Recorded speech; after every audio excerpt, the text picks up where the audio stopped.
All right, and then we're gonna go to pop-out chat here. Put this there. Get Lumia going.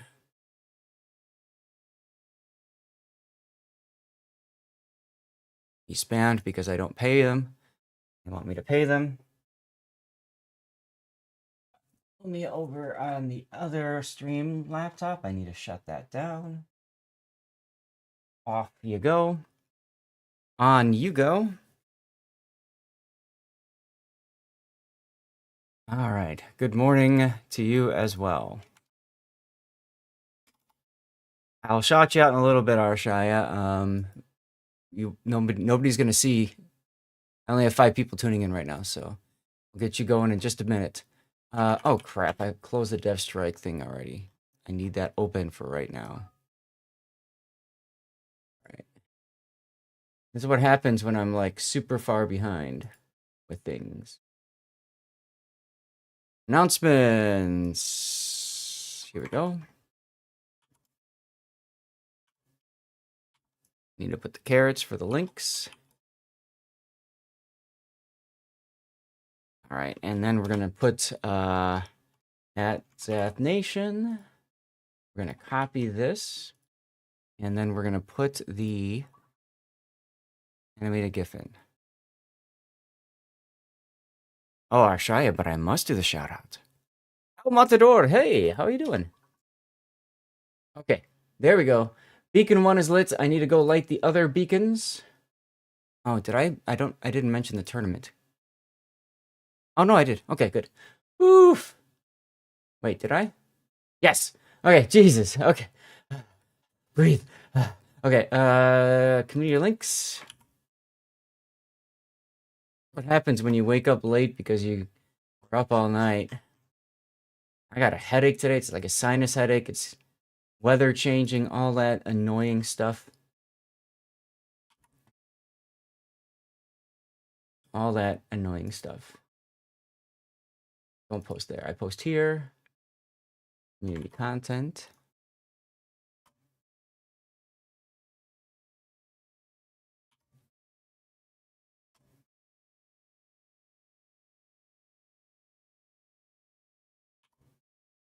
Almost done lighting the beacons, y'all. I don't know why I didn't feel like I needed to charge my headphones yet from last night, so I'm charging them right now. It's another reason why not exactly going just yet. Okay. What is going on there? Oh, okay. Wow. Okay. Do not breathe.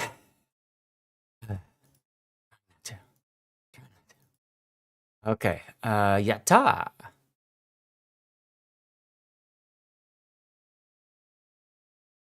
All right. Wolfie is on the prowl. Arshaya with the I see. That's why he did the yatta. Okay. All right. Those of you tuning in over on the other stream, the rerun channel, it's about time. It's about damn time. So we're gonna go ahead and do the drawing. So last chance to get in on the drawing over there on the rerun channel. Exclamation point ticket gets you in, of course. In the meantime, I'm gonna make sure that my live is working. It is. Good, good, good, good, good. Okay. Okay. Which is working. Excelente. We're gonna go to loyalty and giveaways. We have 9 people who have entered the giveaway on the rerun channel. Test name, please meow. Gina Dolodi, Dr. Zoidberg, 69, Jake Shuffle, Weatherlight 2nd, Wings, Schmidt Electric, Bray 87, and myself. Let's see who wins. The winner is Schmidt Electric. All right, Schmidt Electric, if you are around over on the rerun channel, I will get you your code. The blue booster. Let's see. 1, 2, 3,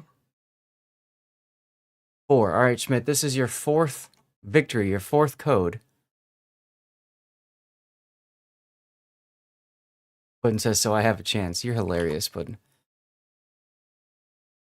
All right, Schmidt Electric, there's your fourth code. You can win one more from the group, and there's only one left, so go get it. um, Puddin', I think we need to get a CC container code giveaway going, if you don't mind, on the main channel. Those of you on the rerun, we're going to raid over to main now, so thank you very much for being here. You got 3, actually, Schmidt. I know you got 4. So you have 3 so far, and then I remember I owed you a code because I didn't have codes in time. That's the 4th. So I got you with 1, 2, 3, and then the 4th was an IOU. All right, we're gonna do the raid thing. Raid myself. Here we go. All right, and we're gonna do that. And once the raid is done, I'm going to take the opportunity to restart the streaming laptop. Wear this for my hat. That should be fine.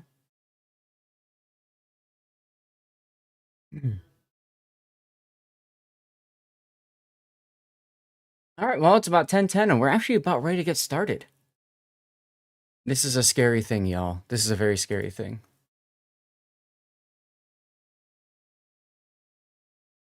I'm gonna mark this giveaway as complete. We'll do that drawing there in a bit. Okay, so I need to close a couple of tabs, clean some things up.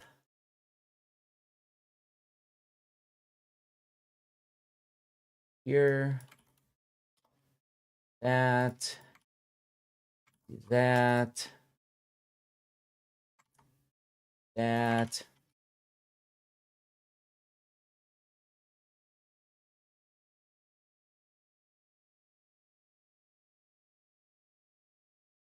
All right, and like I said, y'all, we're going to be doing a Fabletics unbagging to start the stream off, and we are going to go from there. This will be the last words on stream we'll play.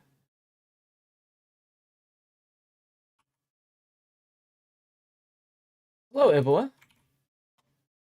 Good morning. And there's the raid.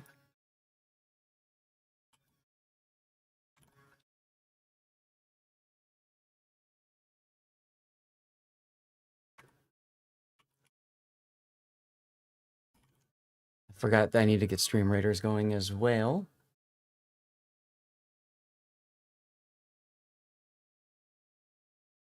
Underscore rah rah.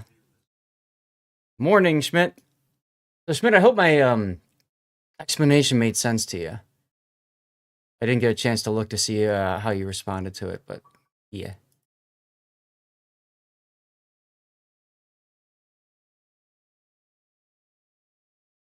Gotta love it when graphic artists react to your tweet. Nice. Hey, Jake. Welcome on. Whoa, what is that? What is that? Taro subbing at tier 1, 14-month streak. Look at that. Thank you, Taro. Way to start the stream off with a bang. All right, I'm going to put my headphones on now, and hopefully they don't blow up my face.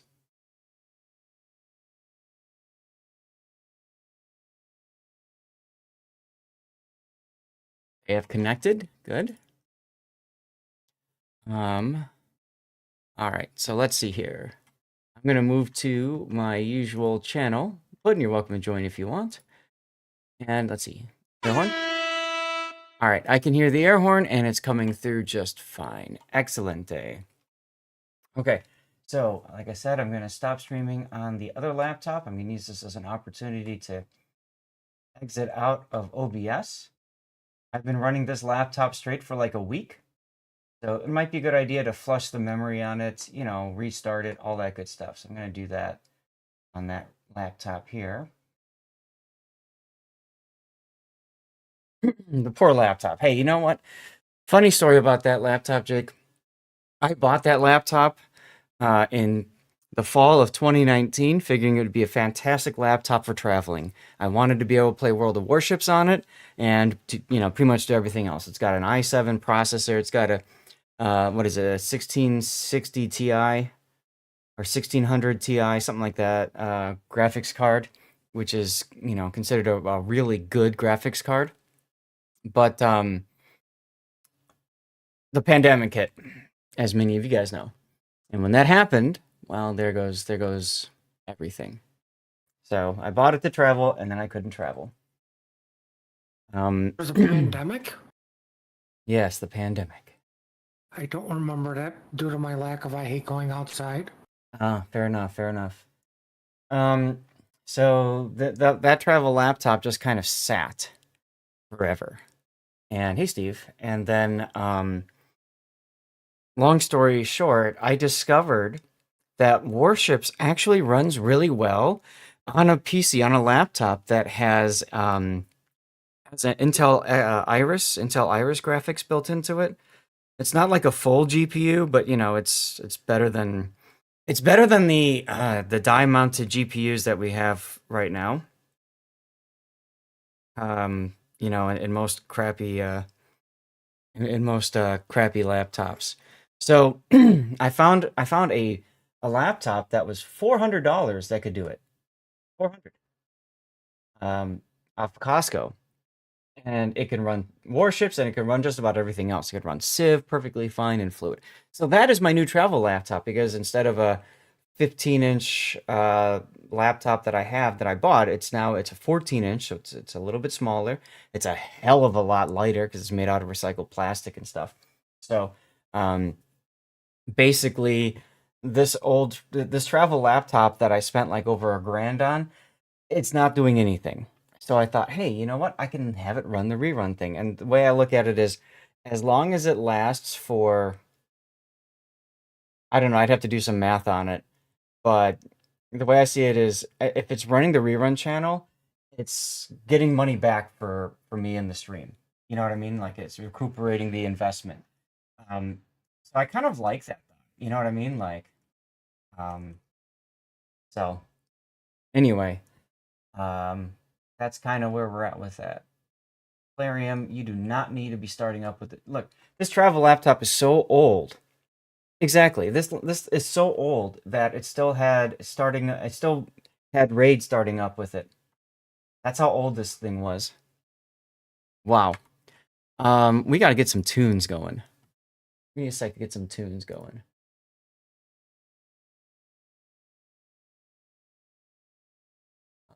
We'll keep the music from last time. That's fine.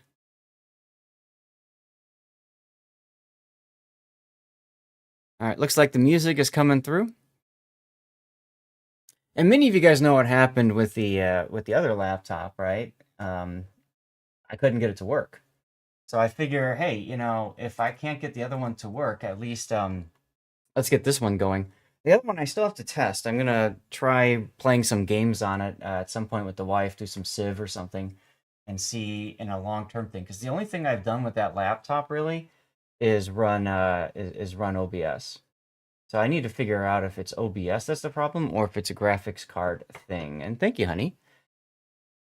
Wife just dropped off some water for me. It's so nice of her. All right, y'all.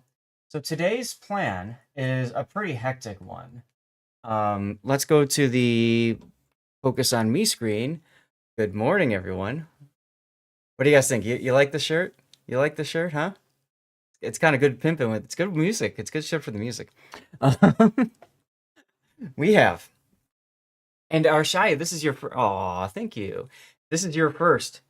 This is your first time watching me unbag a bag of clothing.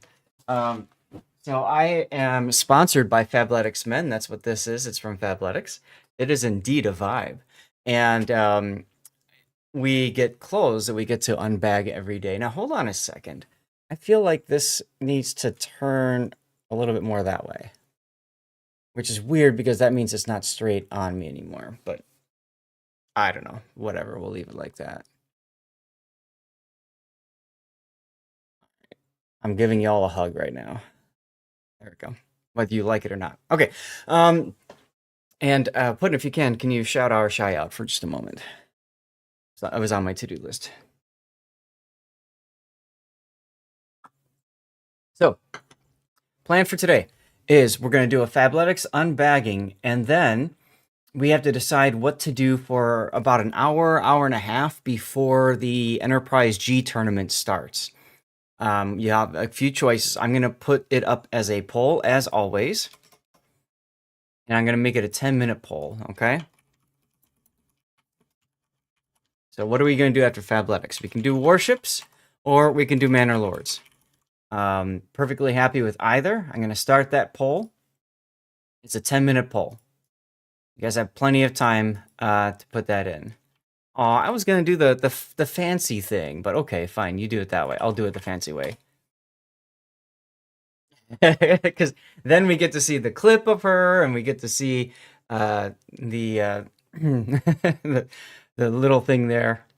Arshai is the name, and they're on a mission to rule the Twitch Kingdom with a feline touch. From summoning sessions in Goddess of Victory, Nike to... Damn it, Puddin'. It's coaching in League of Legends. Really? You play League of Legends? Oh yeah, there it is right there. Okay, I didn't know that. This Cat Princess is all about the cute yet strategic life. They got a knack for storytelling, whether it's gacha lore, ghostly encounters, IRL. The heart for the community and a jungle's worth of gaming skills. They're marching towards victory, one roll at a time. Notice that they've moved away from the whole relationship stuff that you were talking about a while ago. So that's kind of fun. Our Shia streams mostly in French, but she also does speak English, so you can all go in there and do all that. All right, it is Fabletics time. Let's get this done so that we can get into the other stuff. Now, I rebuilt my scene so that everything, kind of vibes better and jives better, and you guys can see more of the clothes and less of the videos. So I hope you guys are cool with that. I think this will look nice. I'd love to get some feedback from you guys, especially later when this goes on YouTube. But as always, I've got a bag of clothes because I am sponsored by Fabletics Men. That's right, ladies and gentlemen. ! Fabletics. Do me a favor and click on over there, and you can get some awesome deals and that sort of thing. And it supports me quite a bit. Repeat the codes. They're on my Discord in the codes, deals, offers channel. Puddin', if you don't mind, maybe you can post the two and pin them. Actually, we could test if the pinning works that way. Hey, Django Blue. So, these are the May clothes. I always get these just before the month, and we always go over and take a look at them, and I'll give you guys my feelings on them. I always like to say this. If you think you like one of these outfits, a pattern, a type, or whatever, you really want to jump on it. You want to make sure that you are getting in on it as soon as possible, because these things, they have a limited supply. Once they're gone, they're gone. They don't restock over the course of the month, okay? So I'm just putting that out there. Blue Falcon can attest. He saw some things he liked and he couldn't get them. So I've got a lot in here. It's gonna take a while. But it's gonna be good things. It's gonna be good. So let's take a look. Let's open up our first one here and see what we've got. Good morning, Jake Shuffle. This is the only pant, slim fit, size black. Oh, nice. It's always funny. I always make this remark. When you're a kid, you hate getting clothes. When you're an adult, you love getting them, especially if they're good quality clothes like these. Look at this. This is sexy. This is sexy. This is a nice, slim fit, black, only pant. I love the only shorts and I love the only pants. These are really nice. They've got belt loop in them right there. So they got the belt loops thing going around. They've got regular size pockets on either side. And then they also have, there you go, Puddin'. And then they also have a zipper pocket. Let me know if you can't pin it, Puddin', I can pin it for you. They have a nice, big, deep, cavernous zipper pocket, which is great for cell phones and stuff. The only thing is it's on the right side and on the right side only. The left side has just your regular pocket and that's it. I carry my cell phone on my left pocket, so it's always confusing because I forget and I put it in this pocket here. This pocket is a little bit on the shallow side of things, and the pants themselves sometimes, actually this doesn't feel as stretchy. It is stretchy though. Because they're stretchy, you sit down and then the elastic kind of like boing, like yeets your phone out of your pocket. So keep that in mind. If you're putting your phone in your pocket, make sure that it's in the zipper. There are 2 zipper butt pockets. Here you go for your ASMR. Hey, it worked, Puddin'. Nice. So you've got a butt pocket here with a zipper, And then you've got another butt pocket on the right cheek with the zipper. So this is good if you want to, you know, I don't know, put things in your butt pocket. So like I said, this is the only pant. This is a slim fit. So I'm going to have to see how this looks on me. I love Fabletics because they always make my butt look good. So I'm curious to see how the slim fit looks. 4-way stretch, recycled material, multi-pocket storage, and water resistant. This is a W. This is a big W. I am happy with that. Now, what the hell is this? Okay. Let's move on to our next. Our next item is a pair of shorts. It's called the 7-inch Fundamental Short 2 in Brutalist Khaki Textural. Brutalist Khaki Textural. Sometimes they come up with the weirdest names for colors. Brutalist Khaki Textural. But, I mean, it's a pretty wild color. Wouldn't you agree? Look at this. It's a pretty wild color. Brutal what? That's right. How you doing, Pac? So these are the Fundamental 2 shorts. These are really nice. I didn't like the original, but Fabletics redesigned the Fundamental short with input from me and a lot of other creators. This has 4-way stretch, anti-stink, and the stretch on it, guys, is usually pretty good. Although it feels like there's a little bit less stretch than historically, which isn't a bad thing necessarily. It's got 4-way stretch, anti-stink, foam pocket, and it is sweat wicking. Now, what makes the Fundamental 2 short unique is that there's no belt loops at all, but it does have an elastic drawstring on the inside. Actually, it's not really that elastic. So you can put it on, and then you can tie it around your waist real tight so it doesn't, like, fall off. The original Fundamental shorts, they fell off. Okay, that's not good, especially if you're wearing a pair with a liner, because you're probably not wearing underwear underneath, so you can understand what that does. These are nice too. They've got a nice cavernous pocket here. Now they've got a cell phone pocket on the right side as well, and that pocket is usually good enough to handle most cell phones. I'm trying to find the damn pocket. Where's it's okay. That's why, because I was holding it upside down. There's the cell phone pocket right here. My hand's in it. So it's a pocket within a pocket. This is nice because it's tight elastic, so your cell phone will be held more secure in it. This can barely hold my Samsung S22 Ultra or S21 Ultra. I think it's a 22. Either way, you get the idea. It'll barely hold this phone. Now, this is a lined pair of shorts. So anytime you get a lined pair of shorts, there's a cell phone pocket also built into the liner. This is a game changer. If you jog or bike, this is a huge game changer because instead of having to wear your phone like on your arm, you can put it in here. And this does hold. I've done it before. This does hold my phone. Demonstrate here. This holds my phone. And excuse me, the nice thing is, because of the fact it's a liner, this thing is held directly against your leg and it does not move. So as you're running, it's holding it directly against your leg the whole time. It's fantastic. That's honestly one of the things that Fabletics just does right.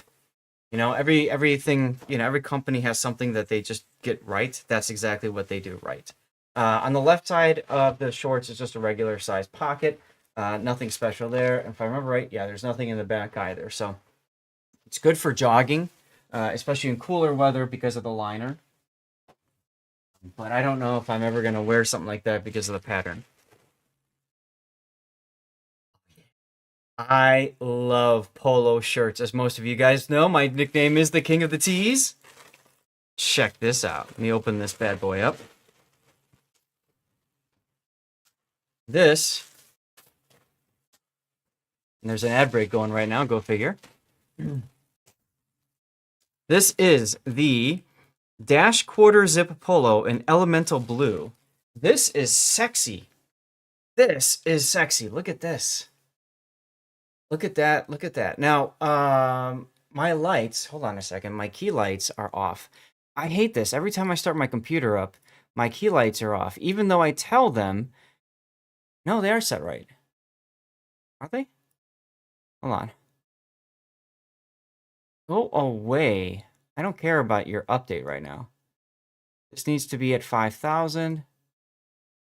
Yeah, okay, they're at the right one. Okay, they're at the right. It's looking a little bit yellow, but I guess now it's starting to look a little bit more blue. But anyway, this is what I'm talking about right there. All right there. Happy Lappy 45. Thank you for the follow. They don't ship to Norway. Kind of live in the wrong country. I'm sorry to hear that. Maybe you can get a friend that can pass it on to you. I know that they ship to some different locations in Europe. I'm sorry to hear about not shipping to you in Norway, though. So, like I said, this is the Dash 1/4 zip polo.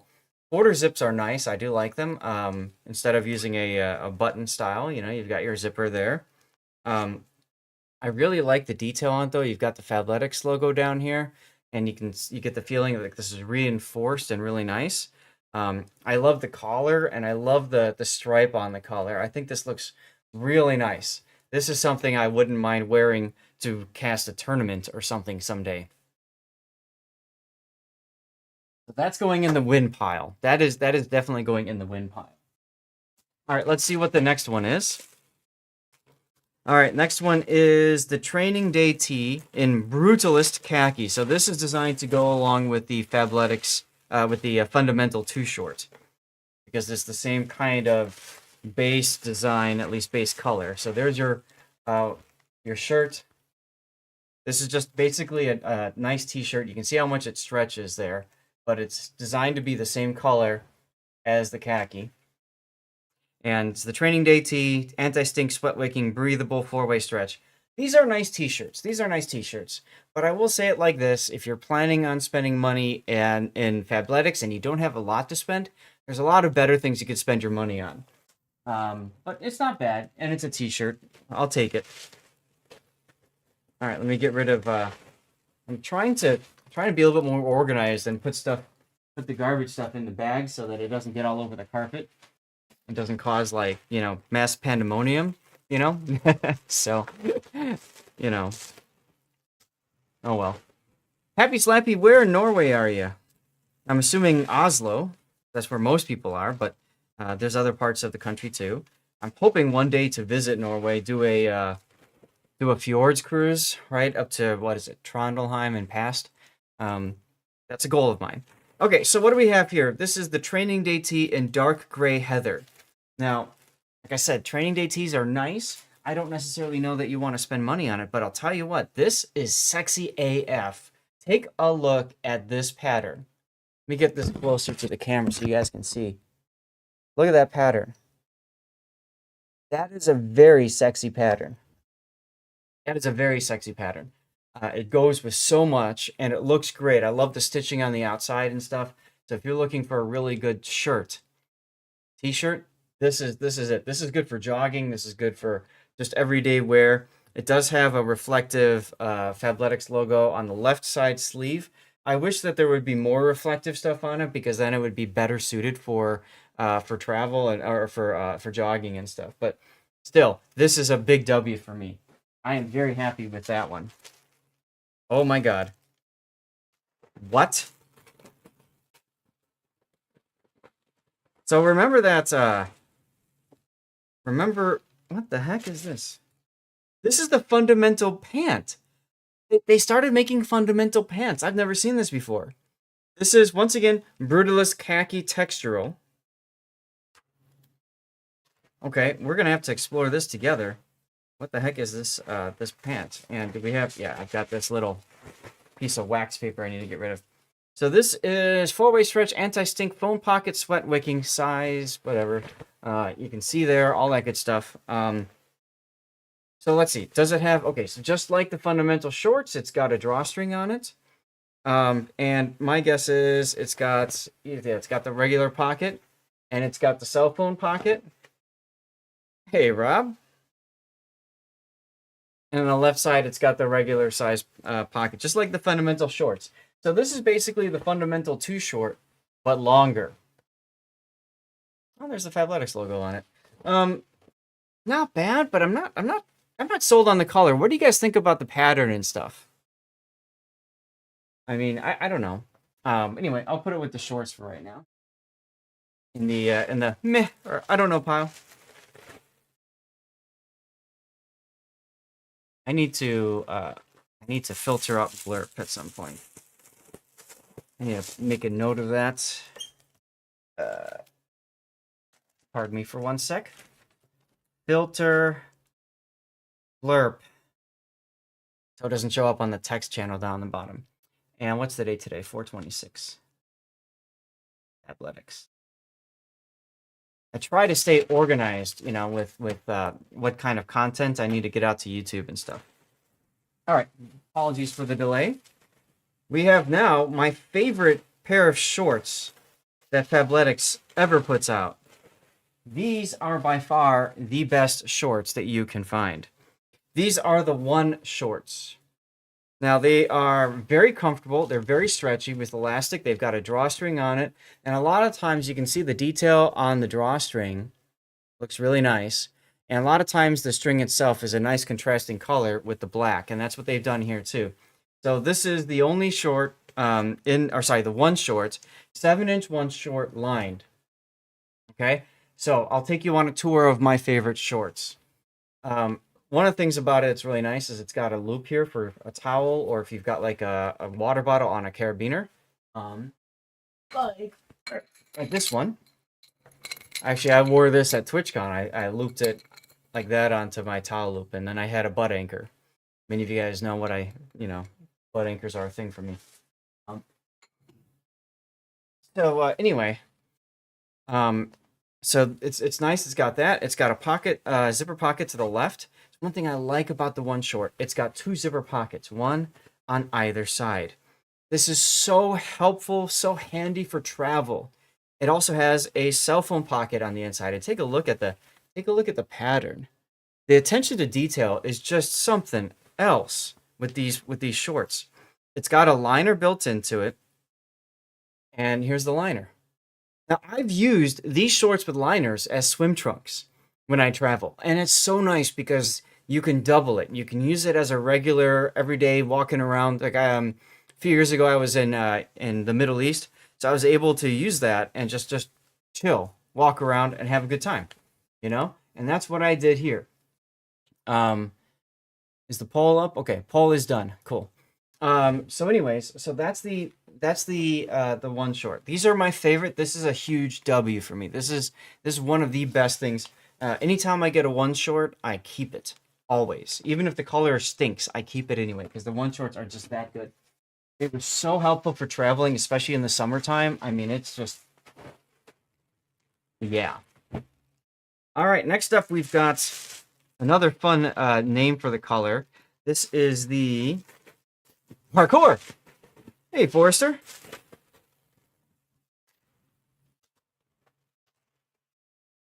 This is the Dash Polo in Grape Taffy Heather. Grape Taffy Heather. Feels like there's something maybe in the collar. No? I don't know. Maybe there's something inside here. Feels like there's like something. Yeah, there's this little thing. Whatever. So Grape Taffy Heather. It's another polo, which is nice. It looks good. It's an interesting color, and I don't know how that'll look on me, but hey, it's a polo shirt. I will take it. It comes with, anytime they give you a shirt with a button, by the way, they give you an extra, which is so nice. I've got so many of these now. This is reflective. Oh, it's reflective.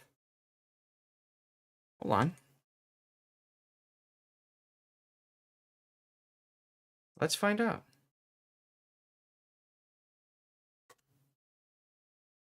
Hard to tell. Hard to tell. Maybe if I drop the lights in here. And let's drop the lights. Let's see. Is it? I can't tell. Maybe it's part of it is reflective. Anyway. So there's your polo shirt. Now we've got mood lighting in here. Go away. Remind me later. I don't care. All right, let's get the lights back up. So that I'm gonna put this probably in the maybe because I'm not sure about the color. Hey, if you like that color, then more power to you. What is this?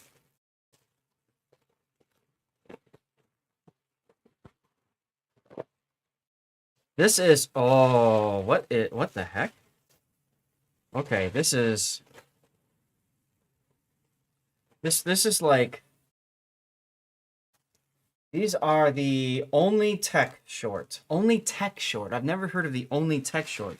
This is the only tech short in gray heather. Gray heather. So it's got belt loops around it. Now, I've got a few of the only shorts. They're not as good as the one shorts, in my opinion, and it's really confusing because only and one, you know how that is. But it's got just like the one pant I showed you before, the black one. It's got the regular pocket followed by a zipper pocket, followed by a regular pocket on the left side.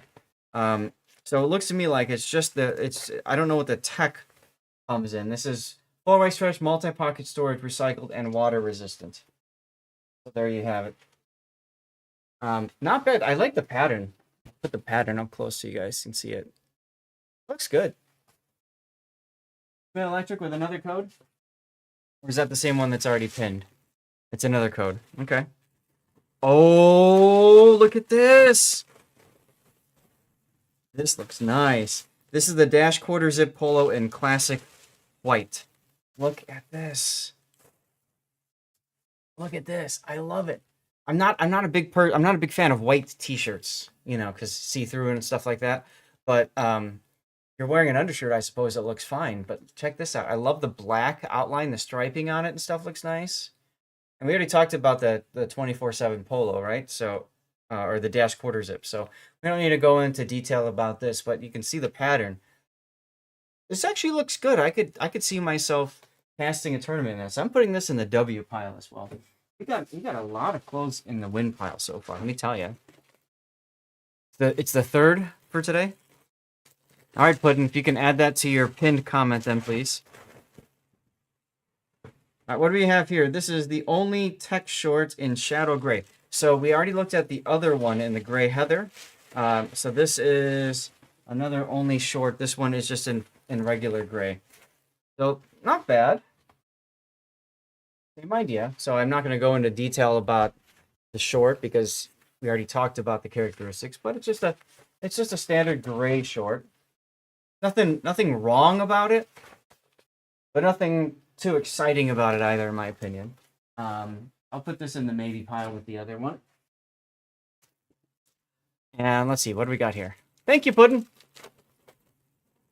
I need to remind myself to do that as well. And we're going to go to warships after this because y'all voted. Chat has spoken. And we're going to do some warships after this. Okay, what do we got here? So this is our just a white training day tee. Yeah, training day tee. So we already talked about this before, but it's just, you know, it's just a white polo. That's all, or t-shirt. That's all there is to it. These are nice. These are comfortable. I'm wearing one right now. So these are good. I'll definitely put that in the W pile. Thank you, Fabletics, for that. Oh, I don't know about this one. Well, maybe. I guess if I'm going to the tennis courts or something, I could do this. Let's pop this one out. This is the Fundamental 2 short in what? White? Classic white. Fundamental 2 short in classic white. And it is literally just white. So obviously that goes with the polo shirt that I showed you guys a little bit ago, the quarter zip. But it's just white. And you can see how white it is by the fact that the camera is like darkening everything else around it. Yeah. I mean, it's like, woo! So, I don't know. I'll put it in the maybe pile and we'll figure that one out. Next up is a short that I haven't seen yet.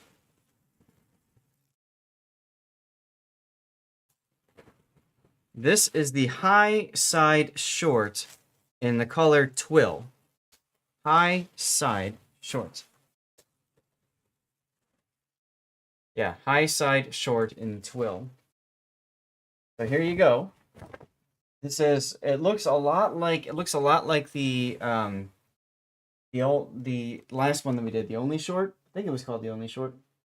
Um, Maybe a little bit less formal. It doesn't have like the pleating that the other one had. You know, the little. It's got like a little pleat over there, but this one doesn't.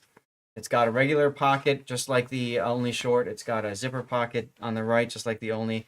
It's got a regular pocket on the left. So mainly the difference between this one and the other one is the front. It's got a button and a zipper at the front. So it's a more traditional short. And so you've got the button, you've got the zipper.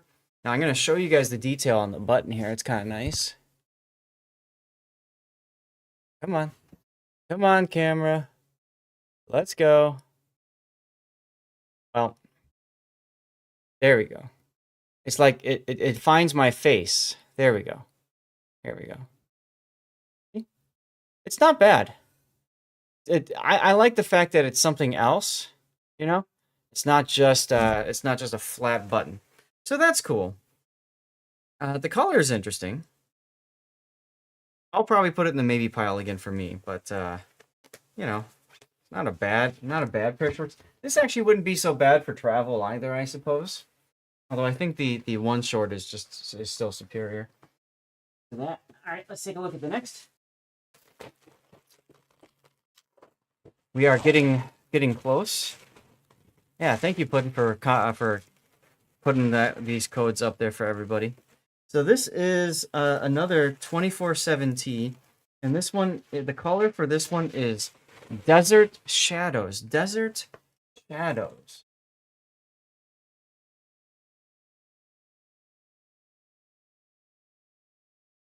Kind of interesting. Desert Shadows. It's another t-shirt. We talked about the t-shirts before. The color is interesting. Whatever. T-shirt. Oh no, they sent me underwear again. No, I'm not wearing that for you. But here you go. This is Grape Taffy. Grape Taffy. I'm just gonna throw that over there. Let's move on to the next one. Their underwear, by the way, it's okay. I'm not a fan, but you know, if you're watching and you're a guy, then you would probably agree with me. You're very particular about the underwear that you wear. So I'll just leave it at that. So this is the Dash Polo in Desert Shadows Heather. This actually looks nice. Look at that. Looks good, huh? Reflective and recycled material again. So this, I like this. I really like this. This is a very nice color. I like the pattern on it. When it was straight, I didn't like it, but I think it looks very nice with the pattern. Coming up on the end of our bag here, everyone. What's up, Dead Horse?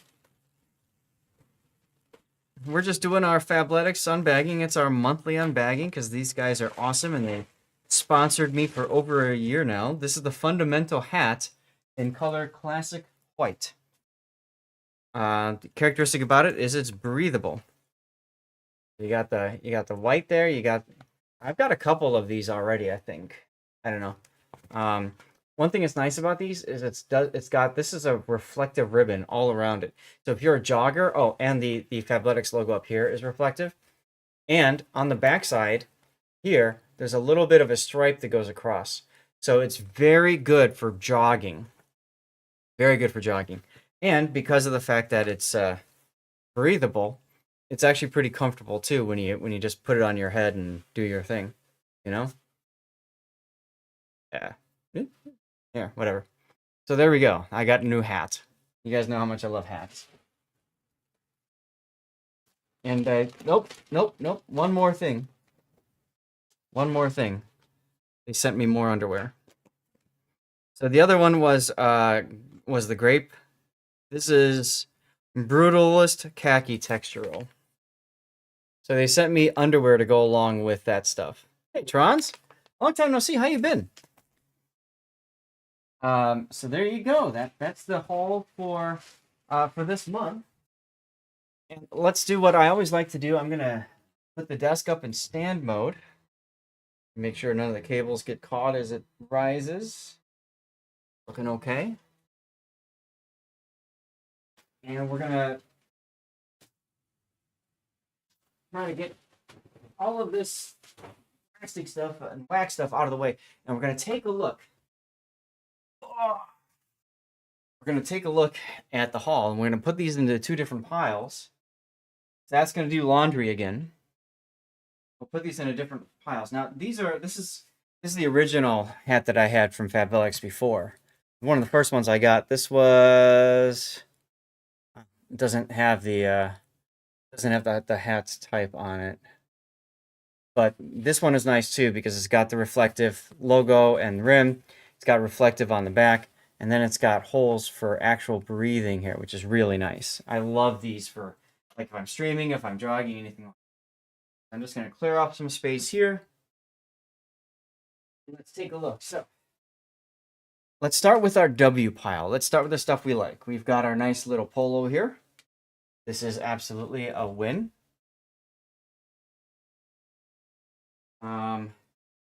This is the shirt that goes with the polo. So I guess that we could say this is also a win. If I hold this up, you can kind of see the colors now. So that's kind of neat. So that goes together. I could try to find the other clothes that go with it, I suppose. That would be these pants. You can see the color matching over here. So that would be the these are the fundamental pants. The first time I've ever gotten the fundamental pants. Not bad, not bad. Toss that over here for now. Like, as people like to say, Zest doing laundry. And then we've got our fundamental 2 shorts. So, not bad, not bad. Put that over there so you guys can see it better. All right, what else do we have?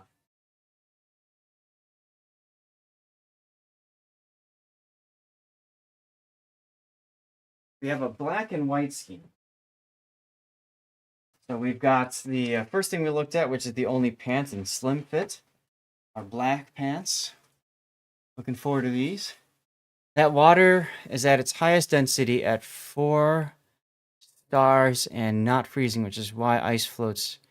What? I don't know what you mean by that, Forrester. The info effect. Okay. So here's our black pants. And then we've got some white shorts. Like I said, it was a bit of a black and white theme. 2 different outfits, one black, one white. We've got our white polo quarter zip. This is sexy. I really like this one. Oh, my trivia. Got it. Thank you, Forrester.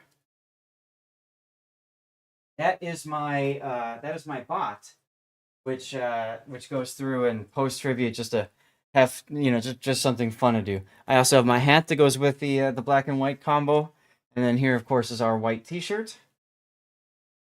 Y'all like white T-shirts, don't we?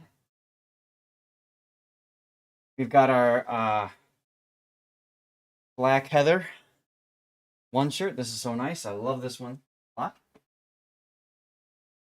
And then we've got this is our 7-inch one short that's lined. This one is probably the biggest W of the day.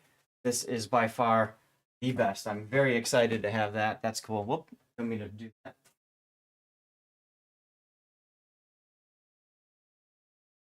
Okay, and that leaves us with a few last pieces. Oh, and of course there's the underwear that goes with the bottom thing. We've got this is the only tech short, right? That also goes with the black and the white theme. Gray Heather. We've got our gray only tech short, just flat gray. Hey, Nova Galaxy, making the lights red. Okay, then we just have a few other pieces here that I guess kind of somehow fit together, but I'm not sure. Like I said, I'm colorblind, so I struggle a little bit when it comes to putting a lot of these things together. This is the high side short, right? So that probably goes with the training day tee here, right? It's a pretty similar color. Then we've got two polo shirts. We've got the grape one. I would guess goes with the khaki over here. We got that. And finally, the quarter zip here with the blue and the white. This I like. I like this a lot. The camera doesn't do it justice, but that's because it's trying to figure out white balance and doesn't know what white looks like in the lighting. That's really nice. And of course, we've got the grape underwear that goes with the polo. And then we've got the hat. There you go. Not bad for a haul, I gotta say. I'm excited to see to try wearing some of these clothes later. I think that there's some good stuff here. Hey, Wolfie. Chat. What was your favorite item when you saw me go through all this? What were you most excited about? To me, I still gotta say it's got to be the one short. These are so great. I'm excited to get them. Another one of these is great too. I've got this in long sleeve, so now I have this in short sleeve, which is the gray heather or black heather, whatever it is. I'm excited about that one too. The only thing lacking in your room is a catwalk and singing "I'm too sexy." Yeah, we usually do that. Forrester, you like the one pant? Okay, nice. Yeah, the black one at the start. I'm kind of excited to see how that fits on me because it's a slim fit, and I usually don't wear slim fit. I usually wear stuff that's baggier because I kind of have a big butt. But I've been told that the because of the way that the fabric stretches and it shapes around your butt really nice, and that the ladies love it. So I might just have to give that one a try sometime. Let's see. So, hey guys, sports your rump, damn right. Big thanks to you guys for tuning in and hanging out and chatting and participating and that sort of thing. This, of course, is going to go to YouTube later on. So if you see this later on YouTube, I'd love to hear from you. What is your favorite piece of article of clothing that I opened today? And what would you pick up if you had a chance? Let me know. All right, we're going to move on from that to our Be Right Back screen for a sec here. Because I need to run Stream Raiders for one.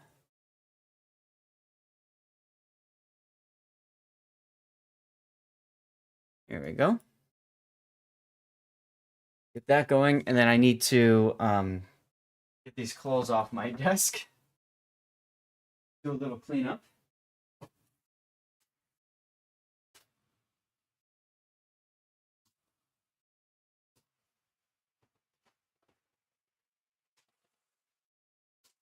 Yeah. You all voted. You all voted for us to go into World of Warships. Keep it red, Nova. So I have it set so that it goes red for a minute, which is the longest I can set it to. New poll. What to do in warships? Play, asymmetric, random, or replays. I'm going to put that on a 3-minute poll.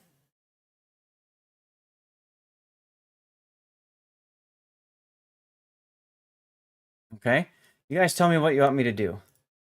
In the meantime, I've got a couple of pings on Discord, one for the tournament, so I want to see what's going on with that.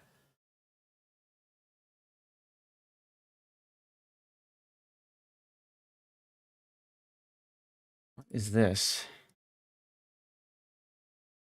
Hey, there you go. That's the I'm Too Sexy song.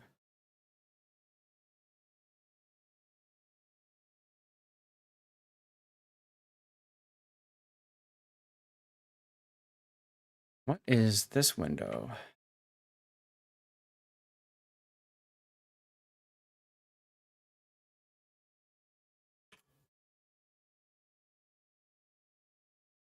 Team overview. Oh. Okay, so they have team overviews. Do they have one for select the team here? Oh, okay. Okay. Okay, so that's interesting. So that's something that we could use later on. Okay. Open up the link collection so that OBS grabs that. You don't have a good replay? Don't worry. I've had a ton submitted, but because of the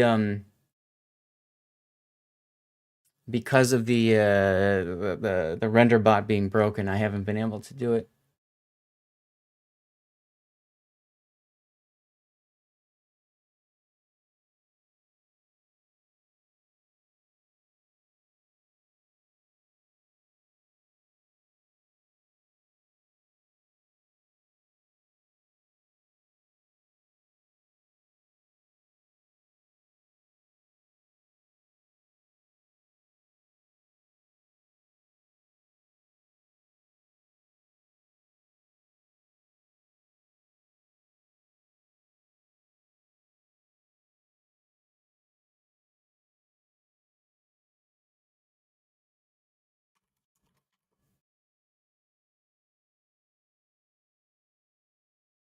Interesting.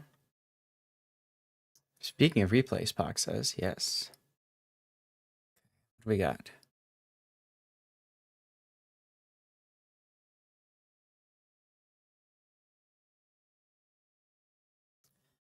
Oh, we're tied up. Are you guys seriously going to do this or we're tied and I have to do it again? Ah, I haven't even downloaded any replays yet for this one. But I should redeem the other code here. Activate. Let's get the lighting turned back down for our stream now. Okay, replays have won by 1 point. Rob, you were the tiebreaker, man. Okay, so here's the deal, guys. I need a few minutes to get it all sorted out here.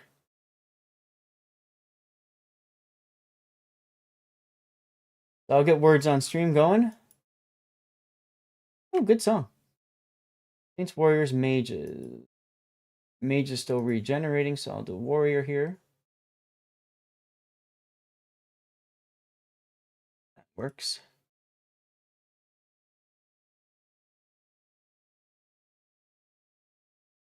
All right. Down this slow, download this one. I'm gonna log into the game while I'm downloading. What the heck was that?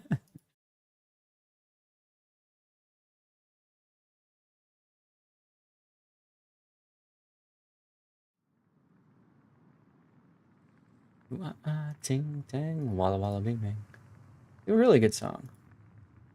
Guys, what was the date of the patch? Can you tell me when the patch dropped? Last Wednesday, I think. No. That was the The Wednesday weekend, before. Wednesday before, yeah. Okay. So the York I'm time just I posted will work. I'm just trying to figure out date-wise, like how far up to be downloading files through, you know?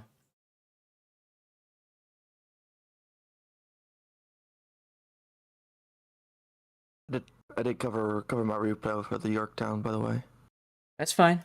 I've got a few that I need to prioritize. Yours is one. Electric. Okay, electric is gonna need to be prioritized. That's a Z46 and arms race. Ooh, I got a super container. Oh my god, 2 of them. That's excitement.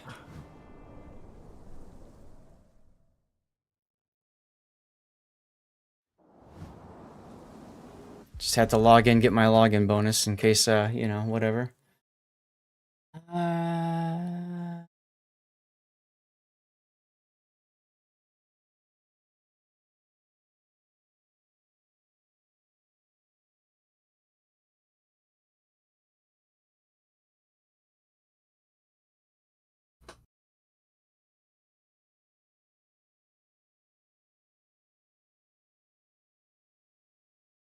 All right. Thank you, Puddin'. All right, replay render. And it was the Z46 one that I said was the first one we need to do. I gotta find it now.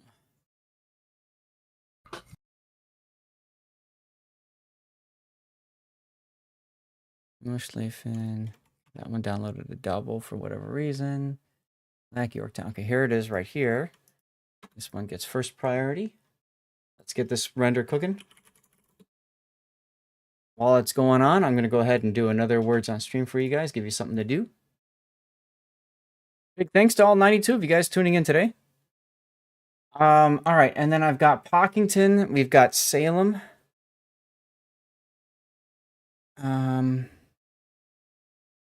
Hoping this is the one. I don't think I have any other Salems.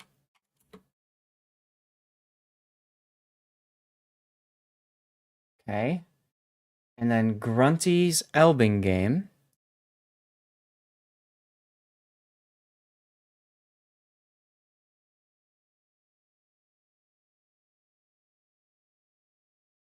Reacty Vaka, thank you for the follow. Make sure you type exclamation point ticket to get in for the giveaway. Elbing. There's the Elbing. Rob, here's your Yorktown.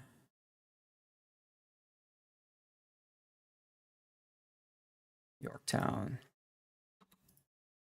Hey, replay render has finished rendering. I need to put this on the right window though. That's fine there. Download this so I can label it Z46. And then let's get another replay cooking. Which one was I going to start with after that one? Pockington's. Pockington's was the Salem. Trons with the resub. Thank you, Trons. 4 months in a row, dude. Thank you much. Okay, so we got Elbing, we got Yorktown, and then Puddin'. I got to do that one too. Okay.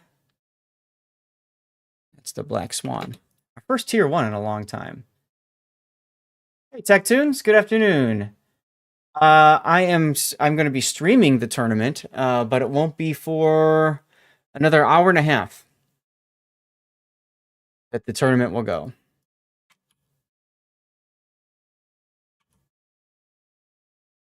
There we go. Good. Let's get the desk back into sit mode.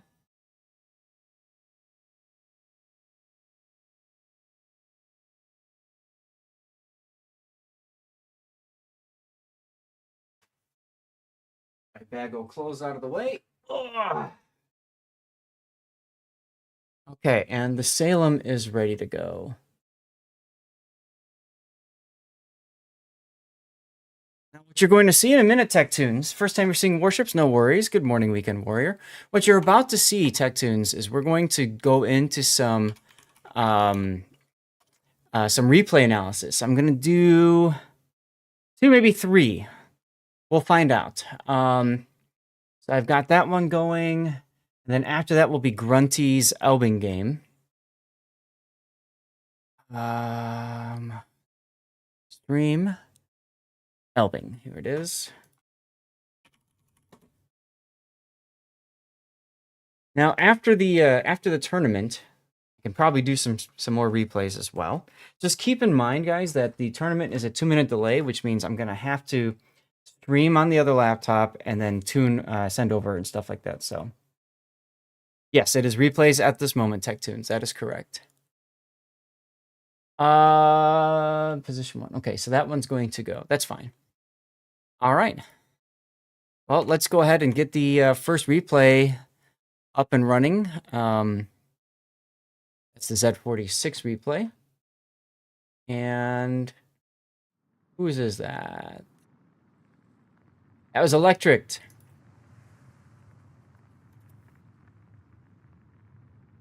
All right, we're going to edit the stream title. We're just going to call it Fab Friday. Fab Friday. Oops. I can't type. Warships, replays, then Tournament. Tournament. And after party. Always gotta have an after party, you know?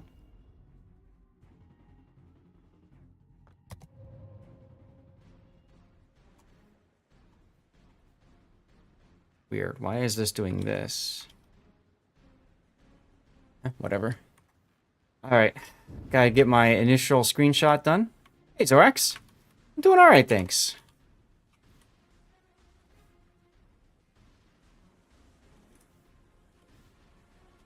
There we go. That's good enough. Trying to get the other ship in the background over there. Hey, Coughlin. Alright. Let's head back over towards the game here, and I need to put up the build viewer, which should be...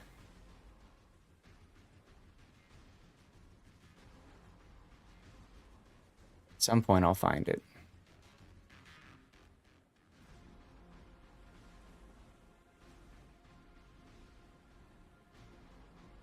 I have too many windows open, so that's the problem I'm running into right now, guys. Chat live streaming, no. What is this one called? Chip stats. Should be called chip stats. Where is it? Chip stats. I was looking for Z46 and I couldn't find chip stats. Hey, Wolfie. A lot of codes this morning. Yeah.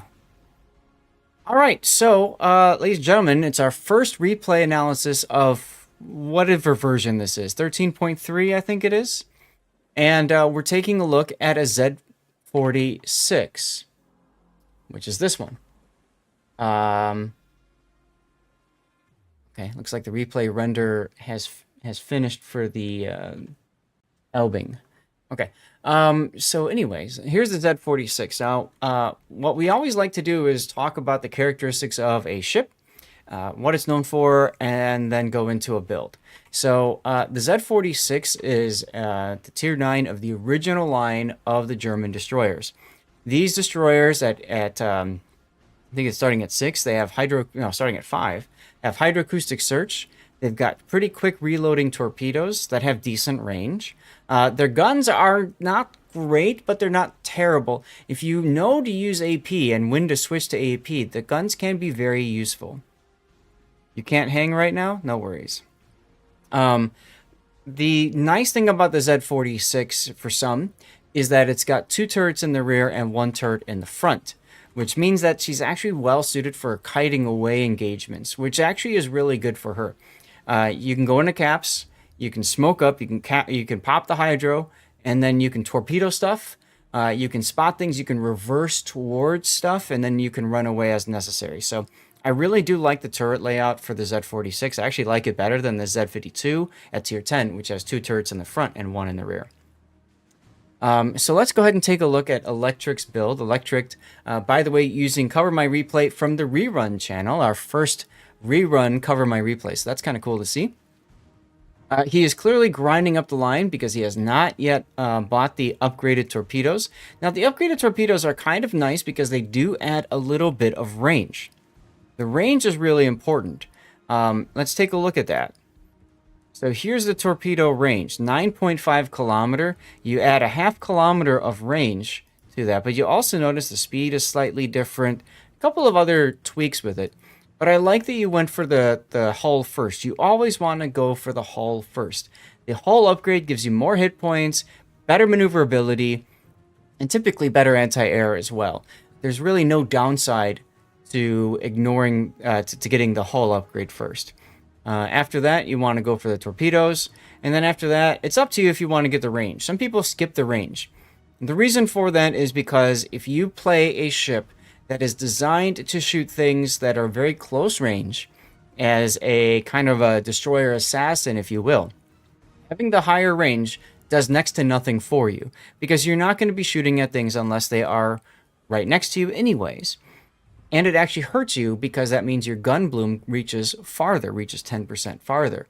The other reason that people will oftentimes not buy the range upgrade is simply because it saves them XP and credits. They can skip that completely because in order to grind out the ship, you don't need everything. You only need the hull, and then you can move from there to the next one. All right, now let's take a look at the ship build. For upgrades, we've got main armaments mod 1, engine room protection, aiming systems, propulsion, concealment modification, and main battery. So you're definitely setting this up to be a destroyer assassin, which is fine. Let's take a look at maneuverability. You're at 4.5 seconds of rudder shift, which is very close to my self-imposed limit, which is going to be 5 seconds. So you can get away with propulsion here. All right, let's go ahead and move on to your captain build. I doubt it's going to be Lutyens, but if it is Lutyens, it's worth noting that you do get a bonus to your preventative maintenance skill. And if it's Von Jutland, you don't get any bonus to anything. So let's take a look. You've gone with preventative maintenance, last stand, adrenaline rush, concealment expert, and radiolocation as your first skills. Okay. Generally, I prefer going survivability expert first and then picking up adrenaline rush afterwards. So I would have gone for survivability, then done concealment, and then go to radio location, and then adrenaline. I would have done it like that, but that's fine. This should definitely be your next skill point. And then after that, you've got a few choices. You may wish to go for superintendent to get an extra hydro, smoke, and engine charge. That's very handy. You might want to consider consumable specialist. Hey, compass. Yeah, TGIF indeed. Consumables would become very helpful for you to get your smoke up again so you can go and cap points. I would definitely want consumables specialist. Consumables enhancements, getting extra 10% of each of these is okay. It's not the greatest, but it can work. I would say if you're going to invest, and this is a tier 9, so you're probably not going to, but if you're going to invest, say, in slot, 2? Yeah, if you're going to invest in one of these in slot 2, then consumables enhancement works because it adds to this. But I don't know that you really need it. I might go for something like fill the tubes to spam out torpedoes. And that rounds it out at 21 points. Alternately, another option is you go for extra heavy ammunition. If you're good at switching to AP and using AP, the extra 10% or 7.5% main battery shell damage is hella sexy.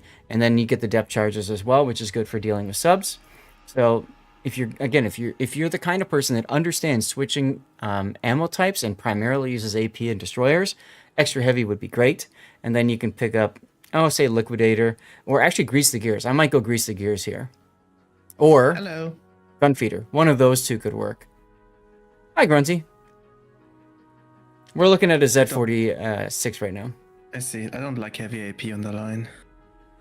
Okay. You overpen too much against destroyers. The angle you have to shoot is too narrow. You will not be shooting AP as your primary ammo choice. Okay. And if so you want to buff the main guns, I would rather take the 5% reload over the 7.5% AP damage. my boss. Okay. Because you're just not shooting AP enough.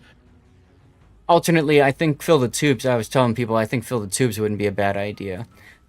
Just so you can spam, because these torpedoes reload relatively quick. So being able to spam torps is kind of nice. I actually have superintendent on mine. And that was another The thing I first mentioned charge too. of smoke comes up quite a bit, especially if you take the consumables more than slot 1, and if you maybe run like that line is one of the lines where these special German captains actually make a little bit of sense. Because of the buff consumables enhancements. Specialist, I mean. Okay. Yeah, and that wouldn't be a bad idea. Now this, if you took, like you said, the Jutland, one of the Von Jutlands, this would probably be the ideal setup, because then you can really get using your consumables. For flags, your signals, you got nothing, which is fine. It's I think it's a random battle, so you're looking to save some flags. Yeah, it's a random battle, so nope, nothing wrong with that. All right, let's go ahead and get into our game then. Here we go. I don't like the radio location, but I've talked about this excessively on German destroyers. Yep. And I actually do like it a lot, so. But we'll see what happens. Oh, it's arms race. Okay.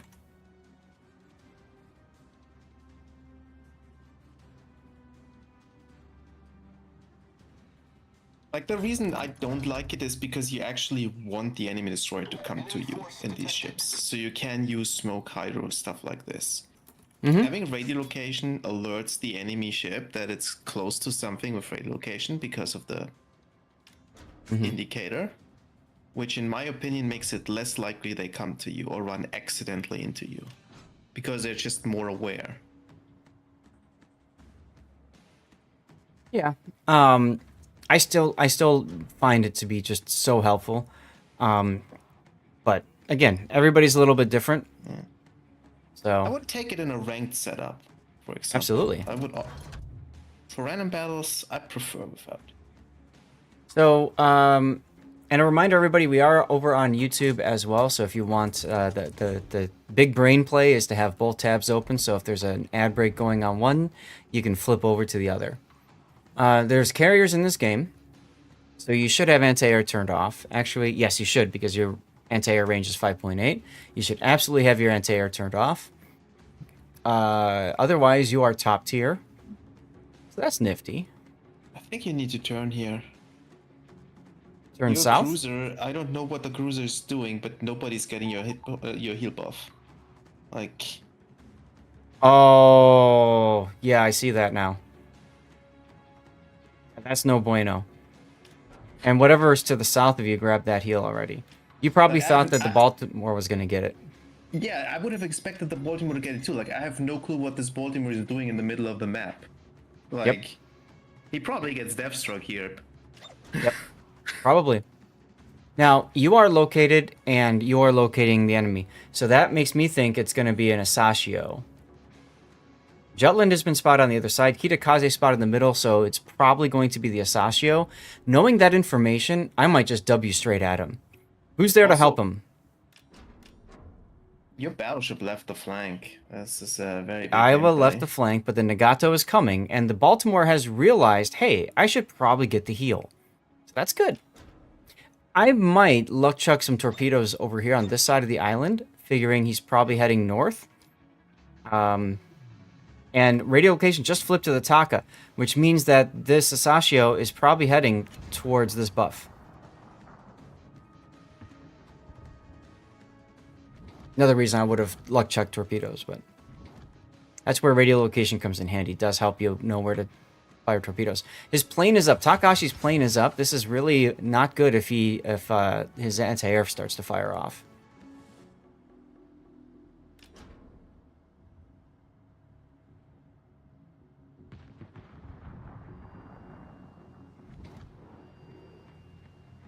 Let's see, this is arms race. I like that only one set of the torpedoes was fired here at the Takahashi. Mm-hmm. I'd be firing another set, though. No. Because Why? the moment this first set hits him or gets spotted, he's popping the Hydro. Mm-hmm. So your second set is not gonna hit. Well, I If didn't anything, I would necessarily... fire it at the Iowa. Yeah, that's what I'm getting at. I wouldn't be shooting it at the Taka. I'd be shooting it at the Iowa. The angle is really bad here, though. Like, Hey, look, you there's just- Asashio.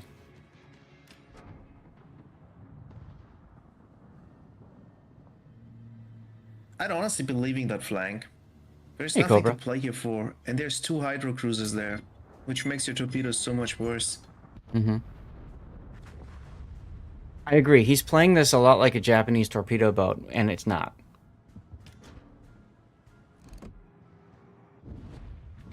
I would turn north and flip my torpedoes to the left. Or to the other side, to the right side.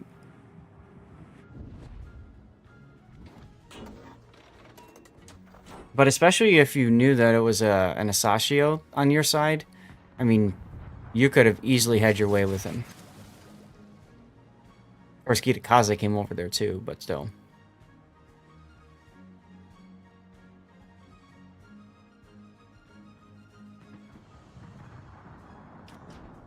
Hipper's continuing to push up your side. Your Nagato is very low health and about to beach. So that's always good to see.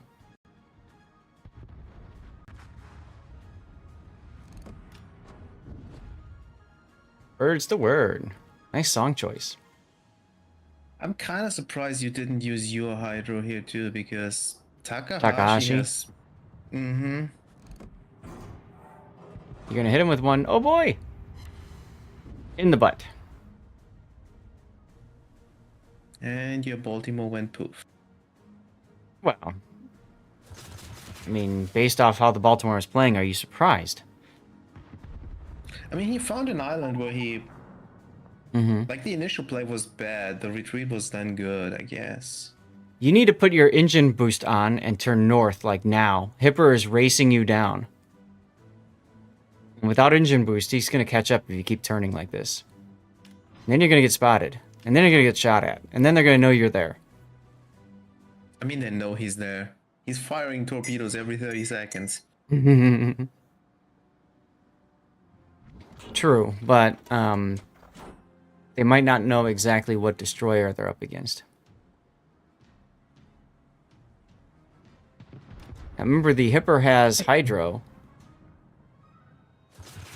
So, I don't like this turn, because now he's going to... Yep, there it is. Now you put the engine boost. You should have done the engine boost earlier. You're going to take some hits now.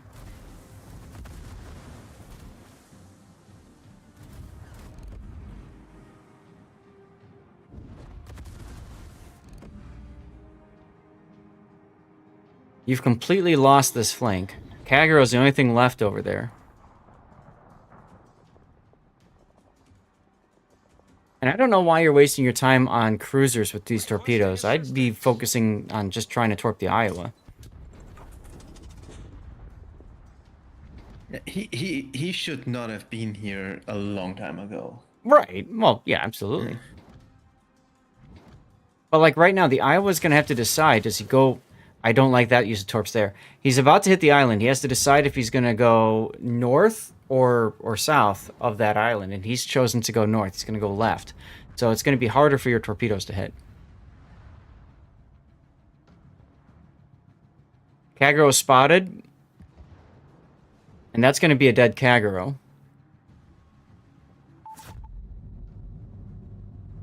Your only hope at this point is that your other flank is able to get into the middle and win while everybody's chasing you. Hey, you torpedoed the Iowa. There you go. No flood.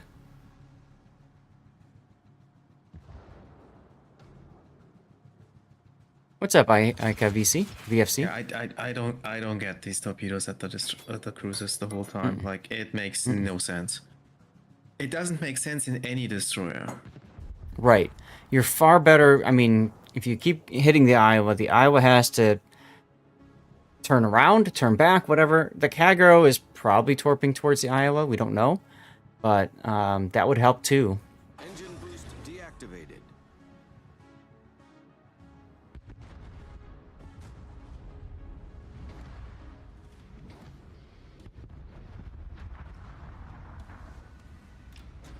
It's also so weird, like, I came a bit late when you already were expanding with the captain builds, but I think that was full gunboat spec, right? Except for the range, more or less.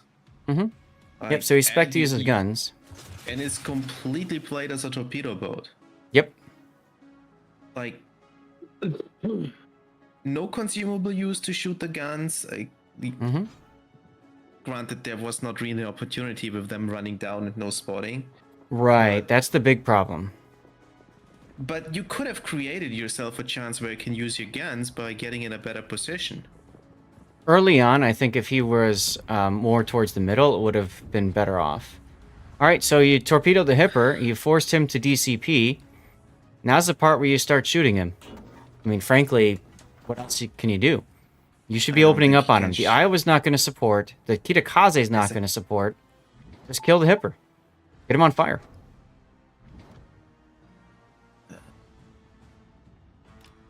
Risky. It's risky, but, I mean, look at the I mean, you gotta situation. do something, I guess. Yeah. You're losing otherwise. You need to kill the Hipper. He's in the way of getting after the Iowa, which is your big target, or the Kita, one of the two. But the longer you leave the Hipper alive, the worse it's going to be. And by the way, his DCP is recharging while you're not shooting him. So you're going to torpedo him again. He's going to get flooded again, and it's not going to matter. You need to torpedo the... well, the Iowa's turning away and running, so that's not going to help either. Remember what I talked about with the turret positioning? It's far better suited for running and gunning. and running away from targets. So you've got a really good opportunity there. You should engine boost now. The Parzival torpedoed the Kitakaze. Wow.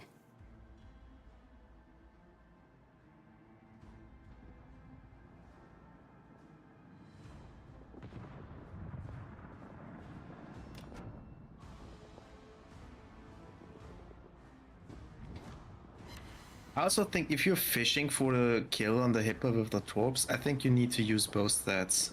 Mm-hmm. Like, you're making it easier to dodge for him because you're only firing 4 torpedoes instead of 8. Yep. And right here, you need to shoot him. He's healing because this is arms race and there's a passive heal. Yeah, fire the torps out on the Iowa and then shoot the Hipper. Who can shoot? think- Like, think about it from right now. Once Takahashi gets behind the island, the Hipper is completely isolated. He's all by himself. There's nothing that can help him. Teammate, I need your support. Brindisi's trying to help. You should hydro right now in case the come on, Takahashi luck shoot. chuck torps. He's 1,000, it's 1 salvo. Yep. But he's passively healing. Never mind, Takahashi died. Okay, Hipper died now.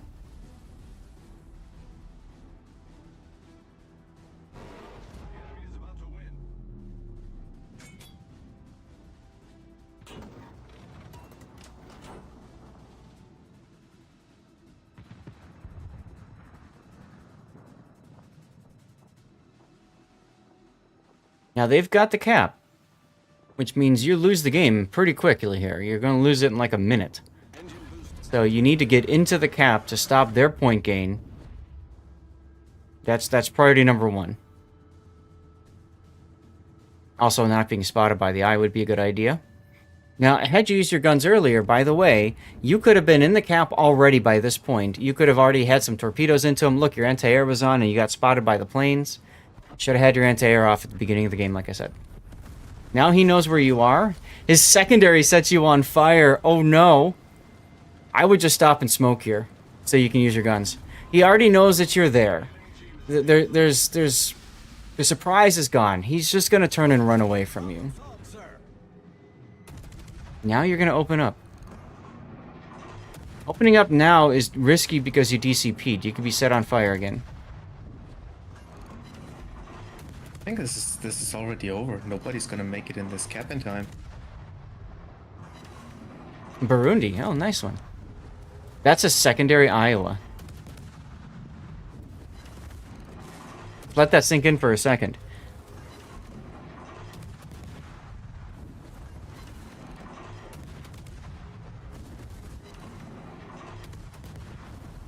The ship is on fire. You felt so betrayed by Gotta your head ship when you... straight Yeah. for this cap. Problem solved, sir. See, now your engines are out because you DCP'd that one fire earlier. 970. You're just gonna miss getting in the cap in time. There it is. Ouch. Hey, that's okay. Our win rate, the replay theater's win rate is way too high, so this helps. And the game ends with you just about to get into the cap. Those precious seconds of not shooting the Hipper and killing it came to bite you in the butt right there. Let's look I at your have team the score. Perfect title for this replay. This was a real game. That is correct, Duckman. This is electric. This needs to be called wasting time. I like it. Yep, a lot of time was wasted. Let's take a look at how many torpedoes you launched. You launched 44 torpedoes and hit 5. And you only Which is a good hit rate. you fired more honestly. torpedoes than guns. Or than you had hits. More torpedoes than you had hits. Wow. Let's go ahead and take a look at your replay render.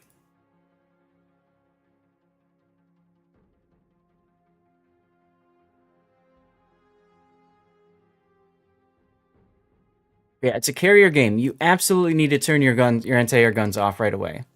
Well, yeah, there are 3 floods because he hit the bow of or stern of cruisers with his torpedoes, mostly.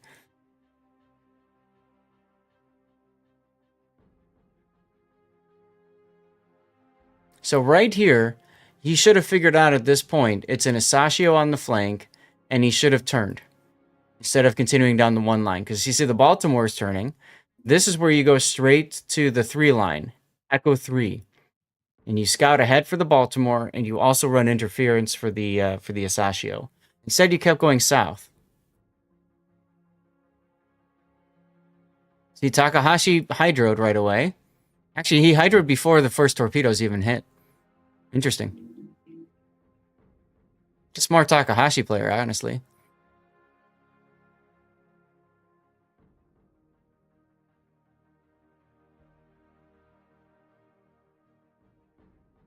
Baltimore lost a lot of hit points trying to get to that safe island and is now stuck. And is being shot at because he fired and now the radar's over. This is way too aggressive, like for this cruiser. Yeah, well. I mean, he went aggressive and then he went back to get the heal and then he decided to get aggressive because he thought he had the heal.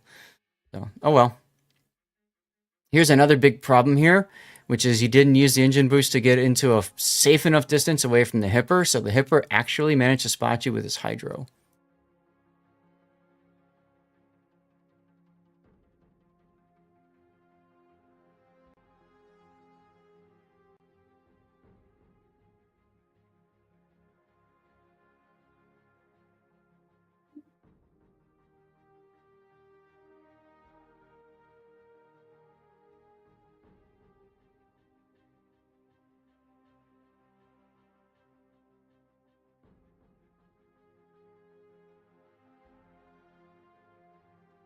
Now we're coming up on the point here. Okay, right here is where I would have started opening up on the Hipper.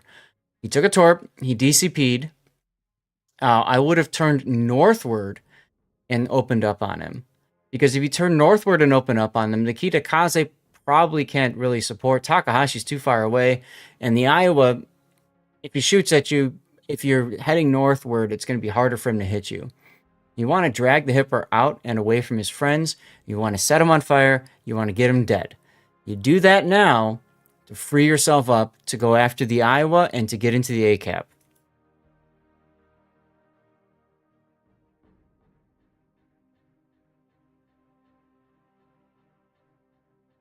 But instead, you give all this time to allow the Hipper to just keep doing what he wants to do.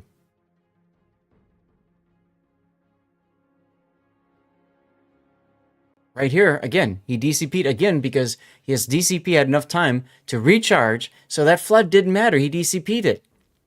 Guns right now. If you weren't willing to use your guns earlier, now's the absolute time to use your guns.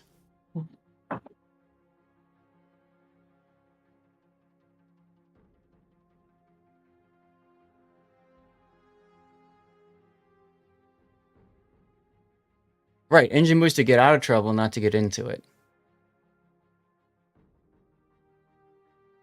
Now, this part right here, this entire engagement right here, could have actually been negated if you had your anti-air off. If you'd remember to turn your anti-air off here, you would have actually been fine. And I would wager you probably would have gotten into the ACAP in time.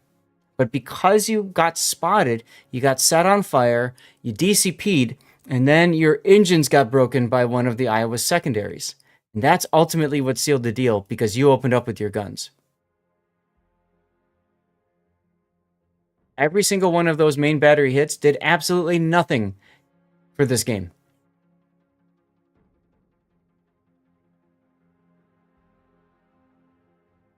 I'm pulling your build back up because I also want to highlight the fact that you've built, as Grunty said, you built guns here. You built guns here. Yet you never used them except against an Iowa when it didn't matter. Meanwhile, I lost the build here. Let me see if I can pull it up again. We parked it at the other one here. Is it? Yeah. So meanwhile, you've got Adrenaline Rush, but you never took any damage. So Adrenaline Rush didn't matter, did it? The build you have here It's not conducive to the way you're playing the ship. You're playing it like a torpedo boat. You're not playing it like a gun boat. So if that's the case, you may wish to consider changing this to Torpedo 2's modification too. You may want to consider getting fill the tubes. It's not the ideal way to play it, but if it's the way you're playing it, that's the way to change it around. Either way, big thank you for sending the replay in. I appreciate it. And for supporting the stream and all that. We're going to go to the Stream Raider screen here, get our next replay loaded and ready to go. And I need to get Stream Raiders going as well. Get Words on Stream going.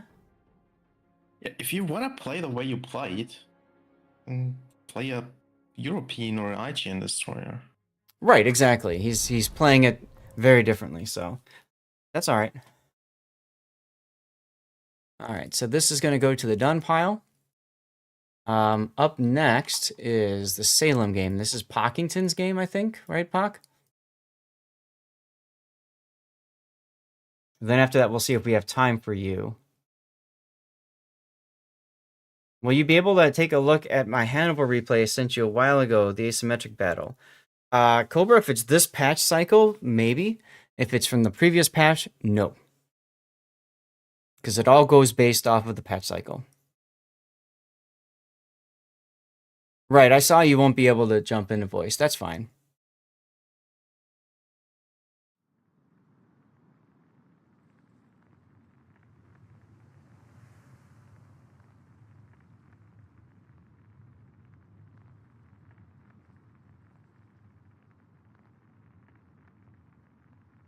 All right, and then Grunty, if we have time, we'll get to yours after this one.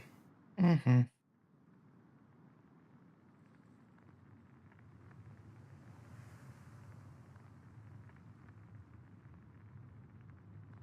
What do I need to do? Saints, Warriors, Mages. Oh, I'm going to do a 3-minute ad break too while we're in between here. That's about to come up. It's Warriors, Mages, Warrior.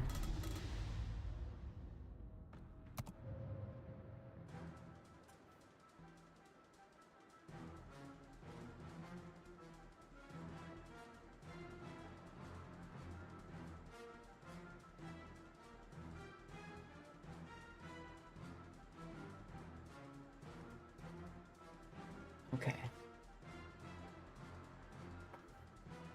Nice win over there. We'll do one more to let the let the ad break finish up, and I'm going to go ahead and take a screenshot. You say a very naughty word in there that rhymes with punt. Yeah, we've tried that one in the past. It doesn't work.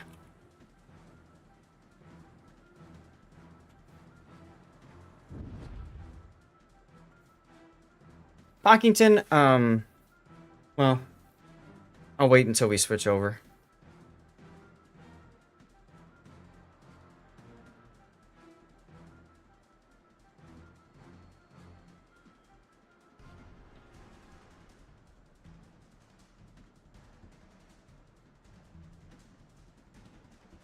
Break's going.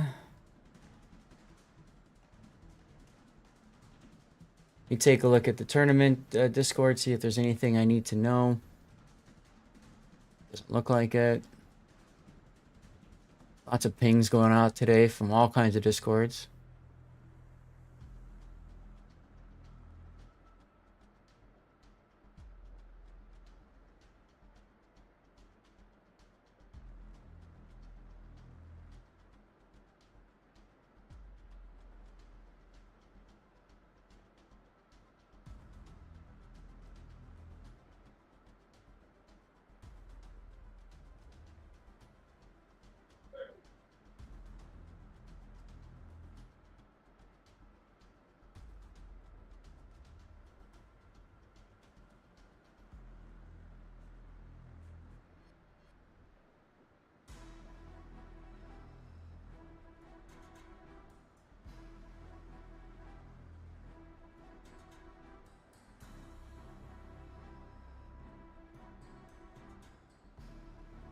Okay.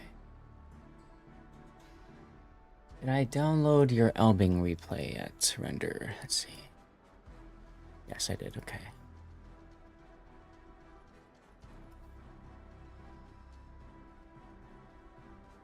Nice work, y'all.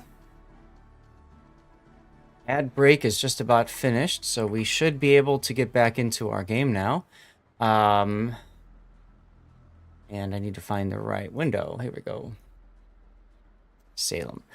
All right, ladies and gentlemen, here we go with our next replay. This is Salem. Now, this is asymmetric battles, which is a great form for getting through a lot of the dockyard missions. Ghost Dragon 429, thank you for the follow.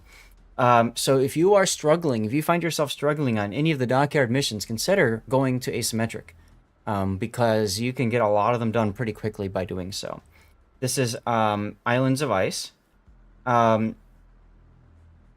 Right, exactly. Pockington, what was your goal? What was the reason for taking the Salem into asymmetric?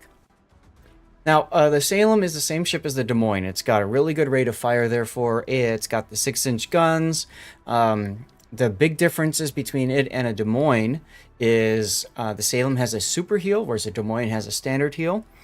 And the Salem has a choice between hydroacoustic search and radar.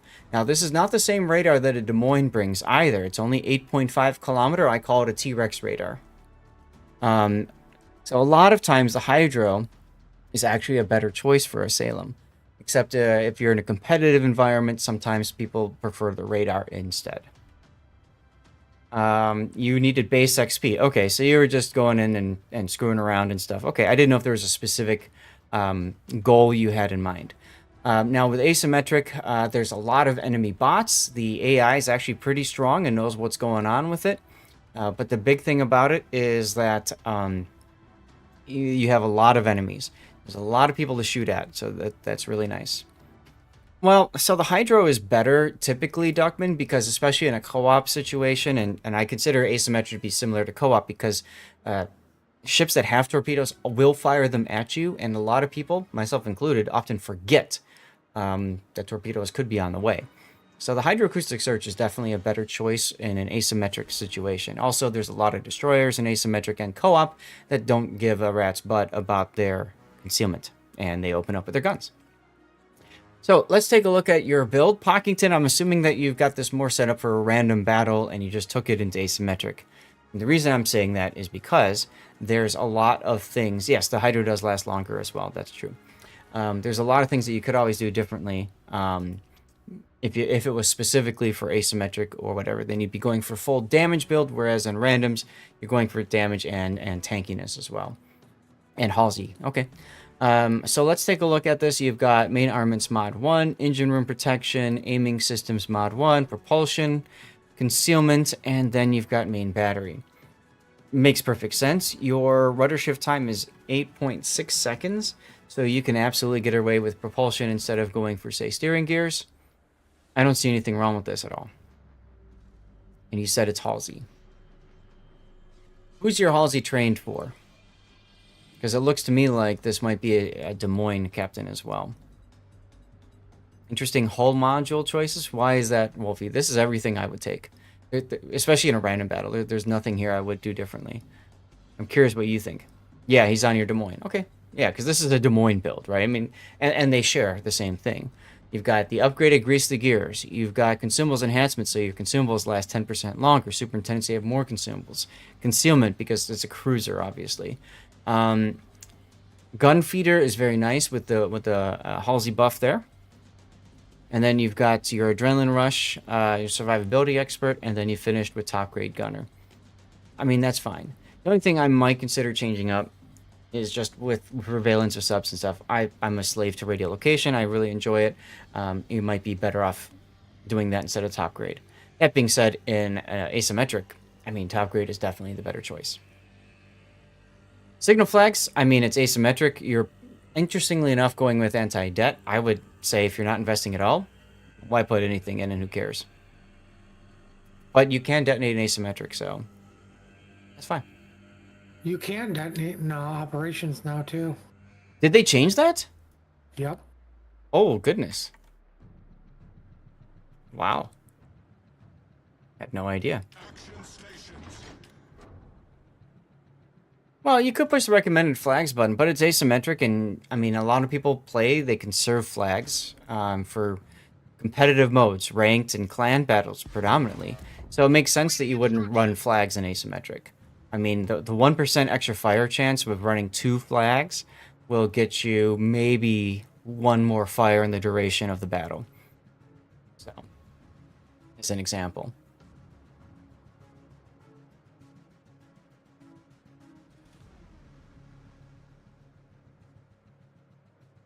Well, I wonder.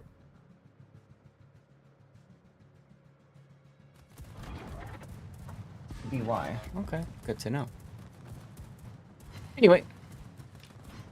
Now, you could also use your anti-air here, your defensive anti-air. I probably would do that just to get a few more plane kills early on.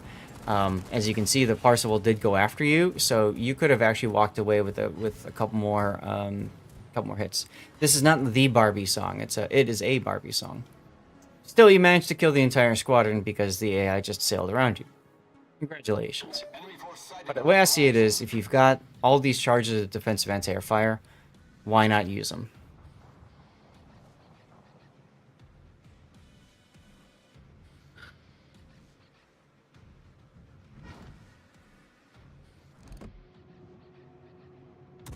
Here's an Asturias coming up. You can just sit there and shoot at him. Now, Pak, I'm surprised that you're heading out in the middle of the water for this. In other words, I would have probably headed towards the island at Echo 5, just so you can duck behind that if you need cover. This, in asymmetric on this map, it's very common to see a ton of enemy bots showing up in the middle. So I would have gone someplace where I could hide if I needed to, essentially. Nice Citadel in the Chumfan.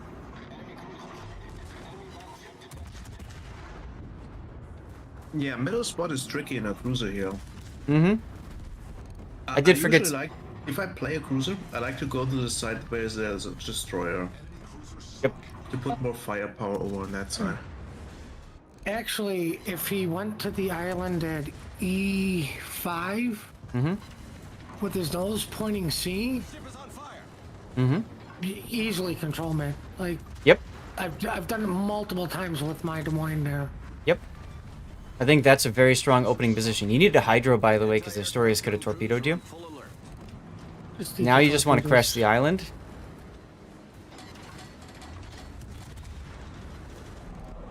Now, one thing I did not mention is that because this is an American cruiser, it does have better penetration angles with its AP, so you're able to utilize that earlier against the Chumfan, Right. and but somewhat against the Asturias.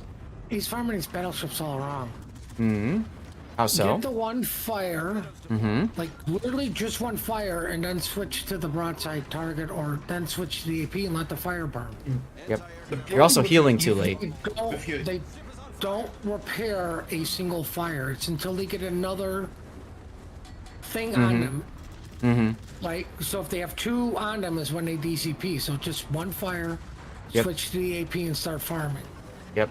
The problem with your E5 position, though, is this is a Nothing. domination Absolutely. battle. Absolutely nothing, Grunty. It's asymmetrics. Yes, it is asymmetric and it's domination. The bots don't push through in domination mode. So if you're sitting on E5, the bots don't come up to you. This works in a standard battle, but not in I'm going domination. to tell you this from my experience of playing a Des Moines on this map multiple times. You go to the E5 island. Right? It's not the big one, it's the little one in the cap. Okay, so if you're getting confused, I'm talking about the little one. The island opposite of where he's at. Yep. Exactly. Right Because here. what that does is it protects you from the guys from C. I've never had a problem from the guys from A, like the bots. It's usually the C bots that will give me some sort of problem. And you just dunk on everybody, because what they do is they come forward, it protects you from the torps, and then when they all do their turn to go back or hide out, now you have the broadsides in the middle. It doesn't matter what game mode this is. Like, asymmetrics, guys, it's literally kill all the bots. I've never seen anybody win by outcapping or playing for the points or getting the enemy cap. I've seen people lose because the bots did get all the caps because too many people died early because, well, it's just bots. I can handle them. And next thing you know, you're down 2 Georgias That's right. because the windows were too strong, ironically. So, anyways, so I paused it here because there's a lot going on. There's the discussion of positioning, and let's bury that. I think we've done that. No, I think I this want- thing's fine. It just shows the other side of the island. Right, and he did a nice job pushing forward. But I'm just saying, you and Yeah. Grunty had your discussion over. Let's Yeah. move on. Okay. The other thing I want to comment on is you waited too long to heal. You waited until you got slapped from the seaside pretty hard because your butt was exposed. Another problem with the position you were in versus the position we were talking about, the other island, would have been a stronger spot. The third thing I want to highlight right now, and the reason I pause it right here, is look at where you're aiming, Pockington. You are shooting 6-inch guns, 203mm guns, at the turret faces of a Soviet battleship. You understand why that is so bad. You're not Well- going to get any damage. You're going to get all shatters. He is shooting HE though too. Well, he switched to HE. He was shooting AP, and then I was waiting for you guys to finish, and you didn't, so that's why I paused it. But he was shooting AP, and he was bouncing like crazy. Look, if you've got a battleship like this, and you're bow on... Did I say 6-inch? I'm sorry, 8-inch guns. Anyways, if you're bow onto a target like this, the worst place that you can shoot, even with HE, frankly, is going to be the turrets. You want to aim for the superstructure up here, or you want to aim for the bow. Really depends on what your goal is. If you're playing a ship that can penetrate the bow, then you probably want to aim for the bow with your HE. You set fires, and you also penetrate the bow. If you can't do that, then absolutely go for the superstructure. Alternately, because the ship is bow on and so close and just sitting still, you actually have the flexibility of choosing either side over here, knocking out anti-air, knocking out secondaries, and also possibly penetrating the deck armor of whatever ship that you're shooting at. So I just want to highlight this because this is something that I see a lot of people screw up on, and you really have to know the armor profile of what you're up against. This is a tier 10 game, but because it's asymmetric, you're up against a lot of lower tier ships, 8s and below. And that allows you to experiment with areas of ships that you normally wouldn't face in a random battle. So that comes in handy. You'd be worried about the Vladivostok APing your bow. That is a possibility because he does have 406mm guns, so that could be a threat as well. Yes, that is, you are asking for real, that is called overmatch. Your bow is 20, what is it? It's 27, isn't it, for the Salem? Yes. Yeah. Okay, so a 27mm bow needs 14.3 times that millimeter. Actually, technically, just above that. So 27 times 14.3 is 386 millimeters. Anything that's higher size guns than 386.1 can overmatch the bow. So sitting flat bow on is, like the Blue Falcon is pointing out, probably not ideal. Hold on a sec. I need to get into the game again. I'm going to break the camera free, and I want to show you the angle. If you are up against somebody that, and you want to bow on somebody that can overmatch, you probably want to show more of an angle like this, because better chance that you're going to get some shots that are going to hit your side plating here, which will bounce. The other reason is because, and you have to go into the game, and for right now, just trust me, but if you go into the game and look at the armor viewer, there's actually a flat piece of armor right here covering the Citadel. So if you're sitting flat bow on like that against something that can overmatch your bow, the shell's going to come in and it's going to find a nice flat piece of armor that will absolutely penetrate and blow up right into your Citadel. Yes, 400mm plus a 16-inch, exactly. So that's why you want to put a slight angle, something like this, because it's harder if the shell penetrates the bow for it to penetrate as well the Citadel. Puddin', do you agree with that or do you disagree? No, that's. I mean, Yeah. yeah.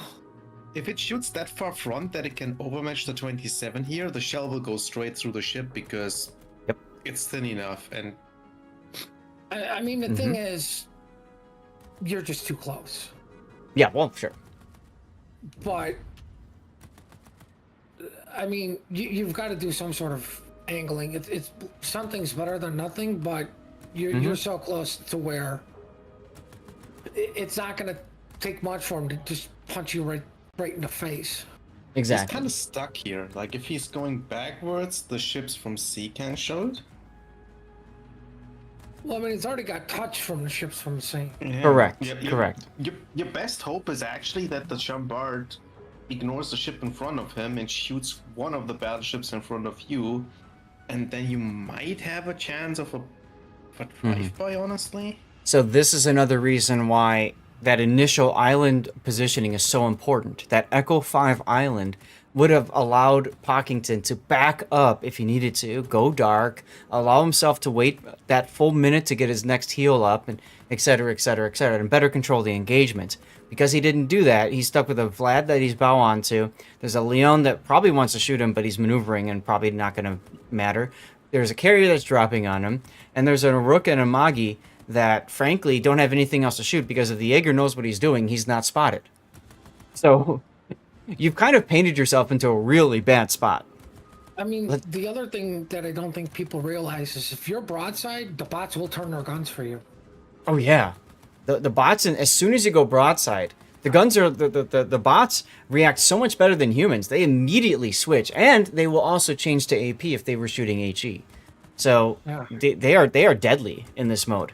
So this is a point now, Pac, where you're going to have to shoot your way out of that. Good luck, because you're shooting against a Vlad that's bow on to you, and you're shooting him in the turrets and getting shatters. There you go. Okay. It's almost like he's listening. Look at that. Now you're getting pens against the bow. That's what you want to do. Frankly, I'd probably kill the Leon first. And Putin is absolutely correct. You get a fire going on a ship, and then you switch to AP and start getting pens, or you switch to a different ship. Right now, you should switch to the Leon. Let that fire burn on the Vlad. Look, you got 2 fires. Look what the Vlad did. Immediately DCP'd. You're backing up a little bit too far now. See, if you notice, the Vlad's turning his guns to the ship in A that is going to be broadside to him. Yep. But Yep. sadly, it died. Yeah, he rammed the Zeden of all things. And I don't like this. I realize you're trying to not be shot at right now from the Vlad, but in order to do that, you're exposing yourself to the other 2 ships at sea. Leon wasn't your I mean, concern I'll say because he this couldn't over... much. At least he recognized he needed to go dark and what was actually spotting him or could Yeah. do the damage. Yeah. He just realized it too late. Right. No, this is absolutely smart. This is controlling the engagement. And Pac, yes, he can't overmatch you, but frankly, I would Yeah, not... get guns off the board. Exactly. I wouldn't risk allowing them to even shoot you and full pen you. You're at the point where a bunch of full pens will kill you. And you just used up your heal, so you ain't getting that back. It's like the worst case situation. Like, more or less, both of your flanks have lost. Yep. Because the battleships you had there died for Yep. God knows what stupid reason. Well, Well, I mean, fortunately... technically they won A side because Yep. there's nobody there. They negated themselves on the A It's- side. it's I wouldn't the call it worst. a win. It's the worst possible win. You don't Yep. have to deal with ships from over there is what I'm saying.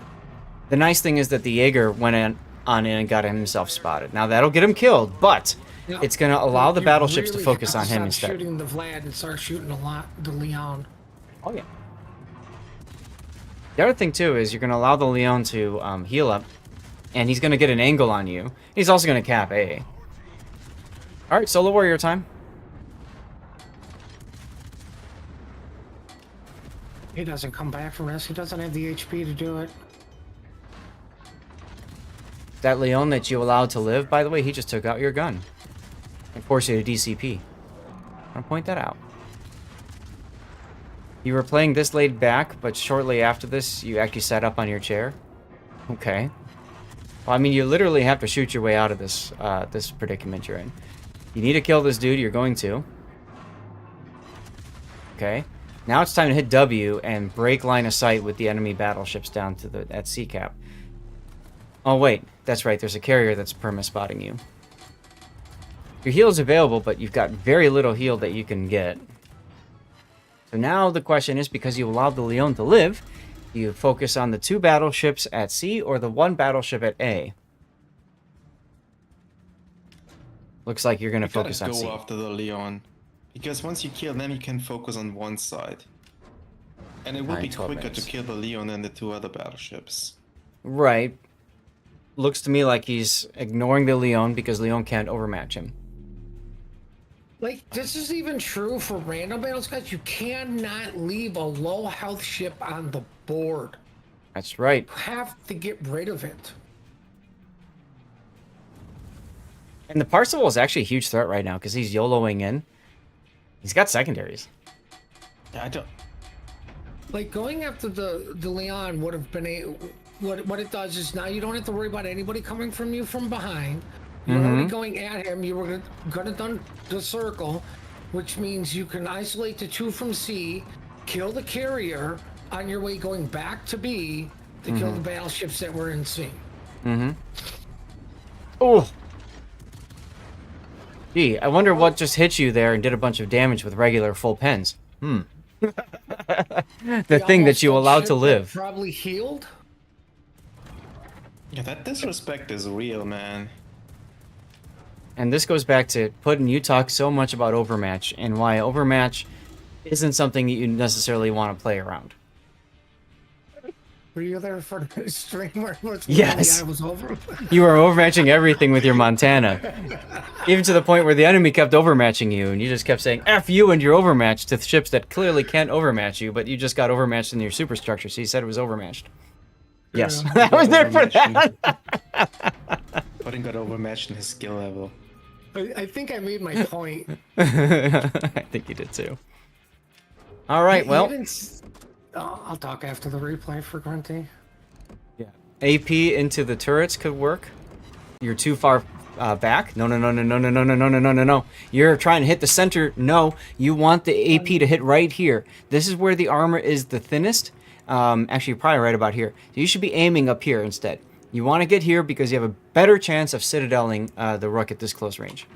Okay, more importantly, you came out and now 3 ships can shoot you. Woohoo! The one that should have been dead, the one you're fighting, and then the Amag. You should have stayed at that island. Is this like a... You've got to preserve your HP. All right, well, there you go. Amagi with its 16-inch guns can overmatch you.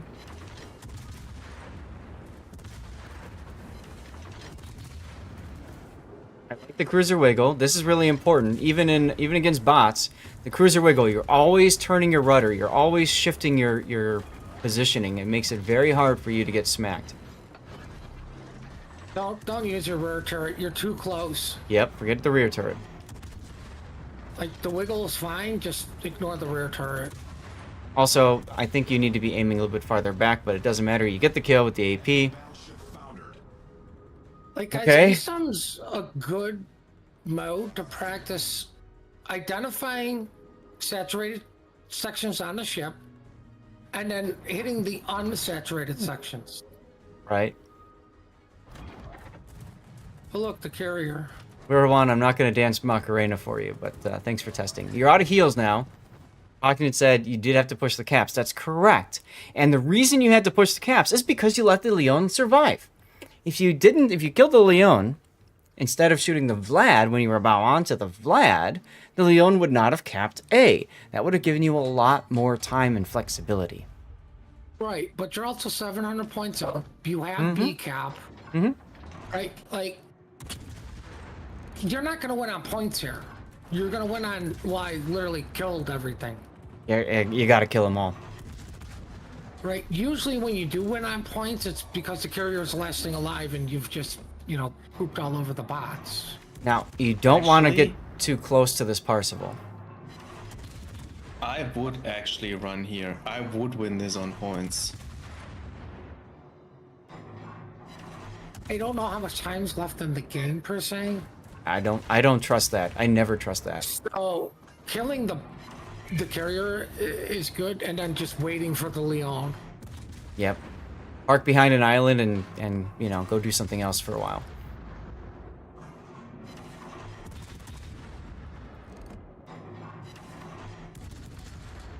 I would not be coming out here. Okay, you've decided to stop. Good. You're also missing a lot because you're not paying attention to your shells.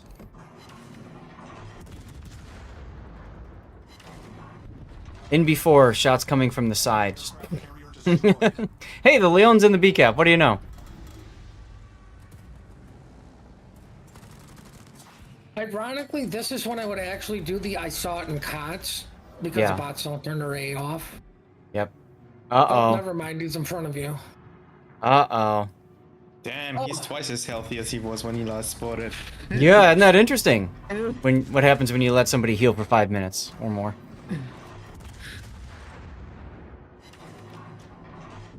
So, you're gonna go for it. You're gonna go into the cap to stop the cap point. You don't need to do this. Like I said. I think I agree with not knowing what the time is. Mhm. I'm going to assume you had plenty of times to check out just on C. Back up You're at this point. 940 points. Like, there's no way the Leon gets this and gets in the C cap in time before you win. There's no need to risk anything.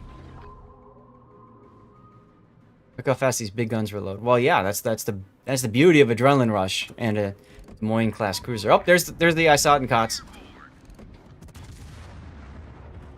I mean, to me, that was waste. You know he was there. Yeah, Like, literally because you spotted him going behind that island. and twing. You are so lucky. Winning on points is a sin. Ship is on fire. I mean, this is a ridiculous game. 325,500 damage. Oh, look, he didn't win on points. He actually did. He went No, to 1,000 the because moment he he- killed the Leon. Yeah, but it was because he killed the Leon. Mm-hmm. Doesn't matter, it was 1,000 points.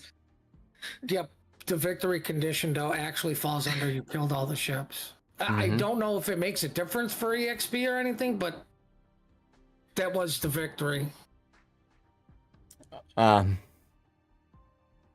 Wow. look, the Parcel got 4 experience. Must be a real random battle. He did win in spite of himself, yeah. What the heck did your battleships do in this game? The Chambard came in dead last, and he was a... And he's the one that rammed the Zeton and died for it. Oh boy. The 2.6 problem- million potential. Yep. Like, I agree with Grunty. Like, what did they do? But the thing with spawning on, what was that, A side over there for the battleships? Mm-hmm. There's not much EXP over there, especially if you're fighting with another individual. Mm-hmm. Right? So that's why you need to live, because you can start helping out the things that go mid. Mm-hmm.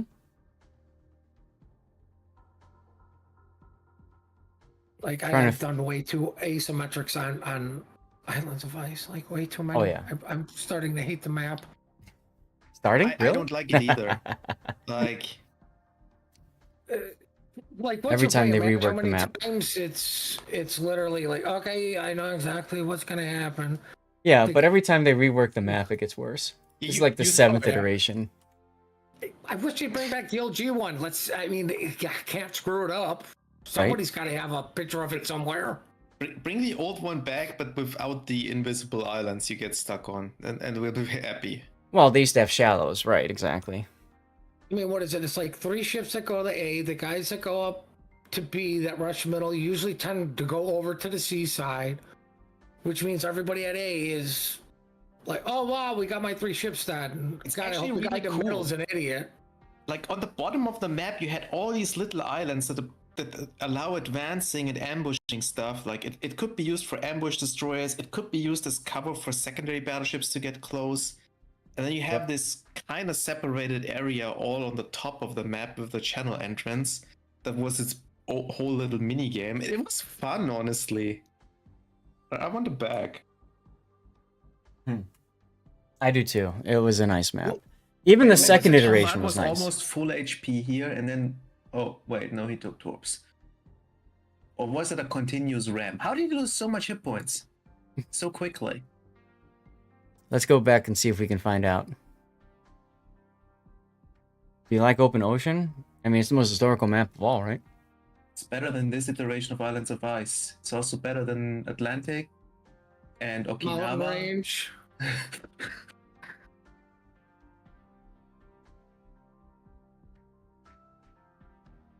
Well, we're gonna have time for one more replay as long as we keep it to 30 minutes or less. This is ridiculous. Well, I mean, you could just burn through the Black Swan and. All right, what happened to the Stalingrad here? How did he get deleted so quickly? Because he's broadside. He showed way too much side. Yeah, he just got slapped. But I mean, that's what I'm saying about, hey, look, there's only 2 ships. Wow. Mm-hmm. And now Everything's BC side. What is happening here? Is this can't be torps from this angle, right? Is it? No, he Oh. rammed. He rammed right up the butt of the Zeton. No, the Leon shot him. Was it the Leo? Yeah, I think so. You know, we just want to point out the ship that, you know, Rob left alive so he could PR farm it later with more You HP. could like you even have the angle here on the Leon to shoot AP. Yeah, Hujam, replays take an hour because a certain person joins the Discord and then keeps going. Me. No. Just say me. I mean, the thing though is, I think Like- he's talking about me. I don't know. I have a feeling I'm getting called. what I'm out. saying is, like, Rob did what 90% of random battle players do when they're in this asymmetrics, and even in random battles. They turn their brain off. I have a. Why are you calling Pockington Rob? Oh, cause I'm so used to Rob. You got the Chikuma? All right, The tier 2 sorry, Chikuma or the Chikuma 2? What Pac did was you don't shoot the biggest. You know, like you're looking at the Vlad thinking it's the biggest threat one. It's really the Leon. It's low health guns out of the game. He's the bigger threat. Takes you too long to get rid of. What is it? 50,000 compared to 10, especially for U.S. cruiser. You know, the thing with asymmetrics, rapid fire.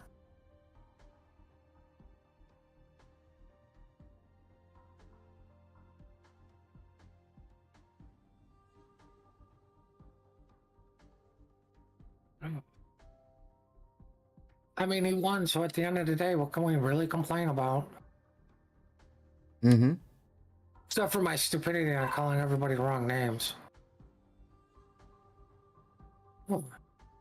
All right, well, we're going to go ahead and swap over to another replay. And I think I like Puddin's idea of just doing the tier 1. Grunty, we'll do yours later. Maybe after the tournament's done. Here's the thing about my replay. I didn't want to comment about my replay either. I can just go over the build and then you tell me what you think about the Albion game. Yeah, I know, but I'm just thinking to myself, 20 minutes plus build talk time. That's going to be real close to 30. And I don't want to rush yours and do yours an injustice by going through too quick. So I think I like Puddin's idea here. Let's just do your tier 1, get it out of the way. Because it's a tier 1. Tier 1 though.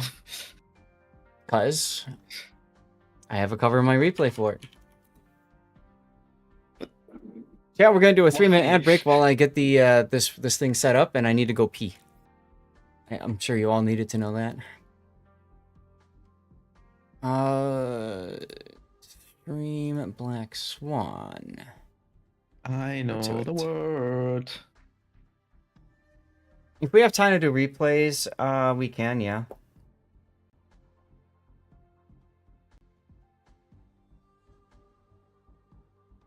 All right, that's rendering. Potty break.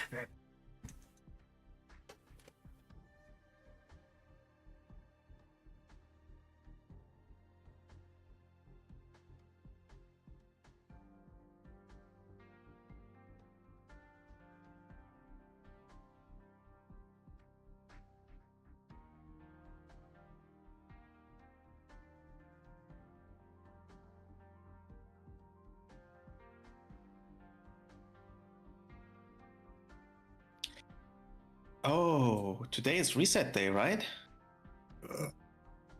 What? Isn't it Friday? That? Yeah, it is reset day. Reset day for what? Double research bureau points. Reset the Harugumo line again. Goodbye, Donny. I haven't Oh, free to Jesus. pick up the Orgamo. Okay, so let's see here. Who's shooting me? Close out of the game. And then open up the player build. Download the render.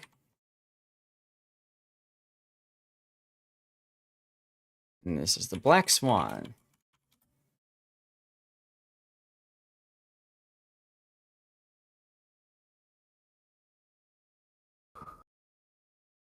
This will work well because I have to put a 2-minute delay on.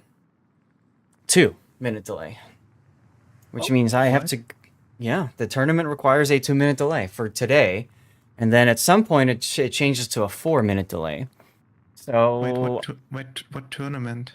the Enterprise G tournament, the one that we're doing in 40 minutes.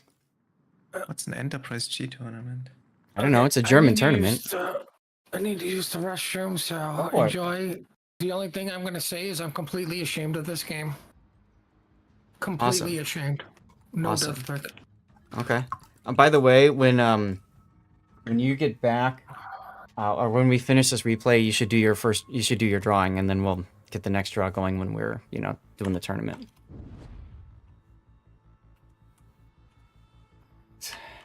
I'm not casting in German, but it's a German-run tournament, so that's why I figured Grunty would have already known about it. I didn't know about it, but it's I a... do not care about Oh tournaments. crap, I forgot to type into it. I forgot to... I was going to make a comment about how this is the replacement for COTS, one of the replacements for COTS, and I forgot to do that. Oh well. I can still do that. I can still make a special tweet for it. Kind of tongue-in-cheek, but you know. All right. So, here we go. Here's our next battle before moving to the tournament, and this is going to be a Black Swan. That's right, ladies and gentlemen.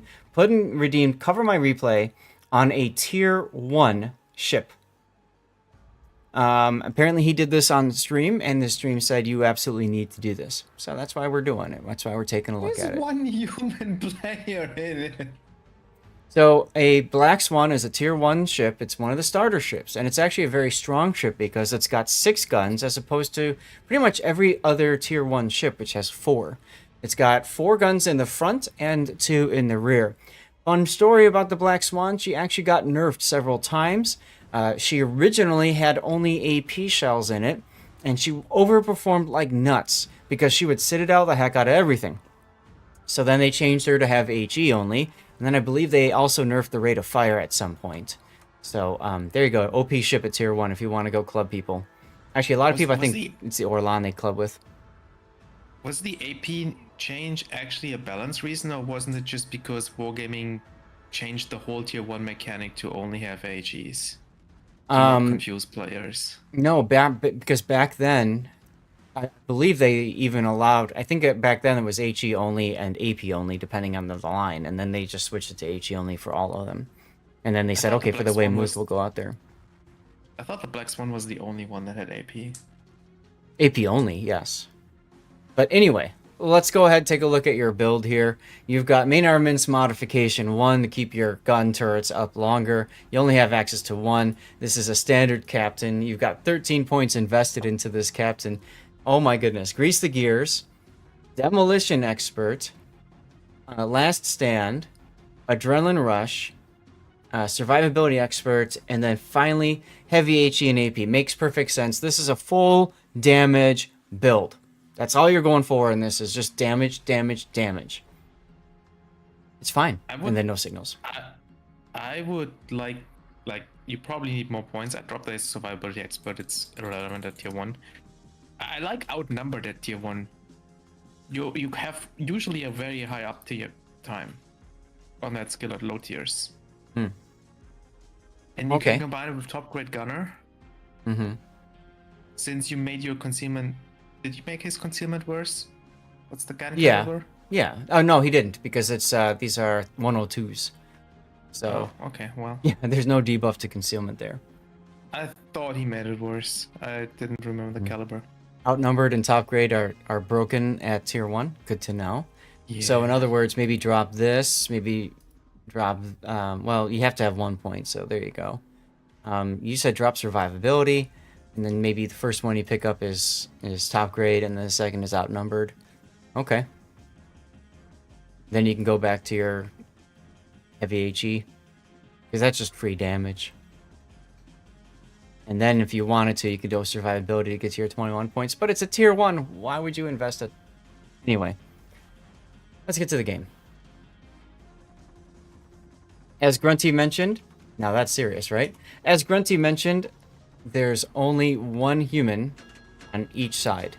So it's literally who can kill the bots first. That's your captain build on all your cruisers on public test, because it's public test, so you don't care, right? Just go in and guns blazing and shoot all the things. Pew, pew, pew, pew.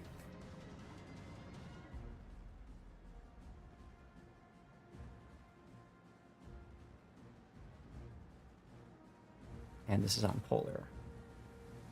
I always like Polar. We never got a name for the Salem game, but I think just shooting your way out is probably the best way to do it.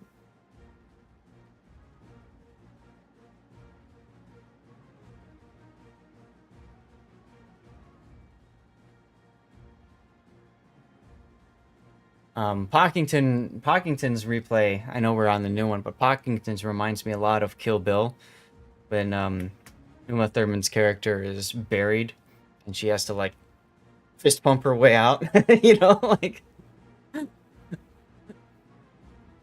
you finally have 21-point Montana captain. Congratulations, Seabear. Now I say it's an okay ship. Now it's given wild mood swings. Okay. So games like this, most people will just go straight in. It's a generally good idea to find an island to block shells that come in from different angles. So this island that Putin is heading to is fantastic for preventing enemies from hitting him from whichever side he chooses to play opposite of. So he's going to the right, so it'll keep things from the center from being able to shoot him if he wants to play at the island. Looks to me like he's going to just keep going forward and move to the more middle island. To me, that's a little bit risky early on. But as long as he's behind somebody else, he probably won't get shot at.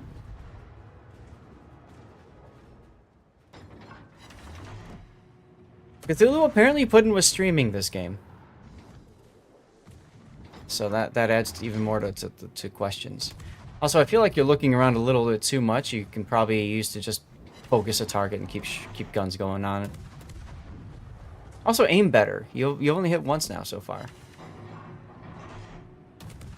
I would shoot the Eritrea there. The Eritrea is coming out broadside to you, so more surface area of ship to be able to shoot. Don't know why you're ignoring the Eritrea, but whatever.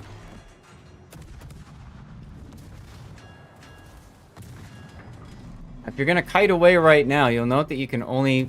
Okay, you had to turn your ship again to be able to put the rear. There's plenty of other choices for you to shoot that would allow you to kite away and still kite away while you're shooting all your guns. Remember the good old days of AP Black Spawn? Yeah, we were talking about that. Still don't get why you're shooting the Hremlin at max range. Putin's decided to flip his guns. Oh, because it's the other human. That's why he's shooting it. That's why he's shooting it. He's trying to assert his dominance over the only other human player in the game. But That actually makes perfect sense, to be honest. It cost you a lot of hit points, though, because you completely ignored stuff that was closer to you. DCP, you're on 2 fires. There you go. And that Hremlin is now trying to assert dominance back on you.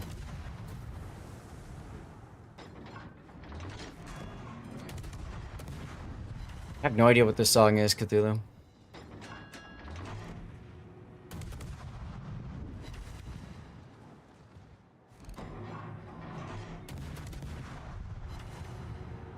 Alright, now you got an enemy ship that's in the cap. Now, when I play against a single human, I actually focus on the bots first. kill all the bots first. Get the decaps. There you go. Kill all the bots first.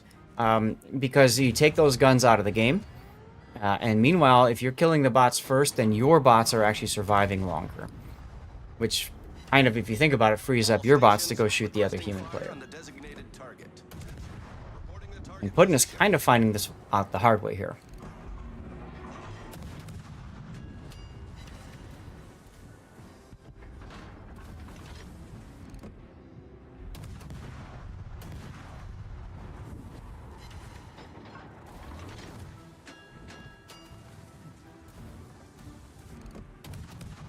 I like how you see there's a Jupiter there, and you're like, nah, I don't care.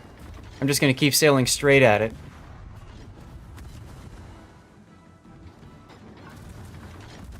Surprised you didn't get the kill, but okay. And your focus fire is just really off. And you're losing a lot of potential fire opportunities, shooting opportunities, just because you're tunnel visioning on individual ships. You're down a ship compared to the enemy team.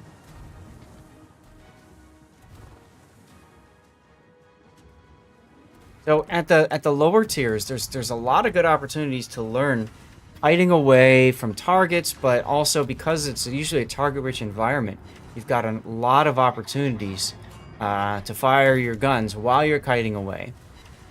There you go, good.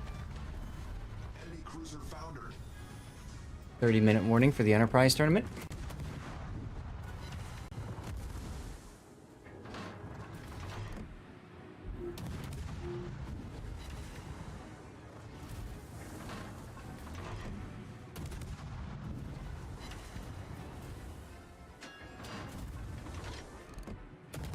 Now this I like. You're changing your throttle a bit, you're changing your angle a little bit, and that throws off the AI. Throws off any player, frankly.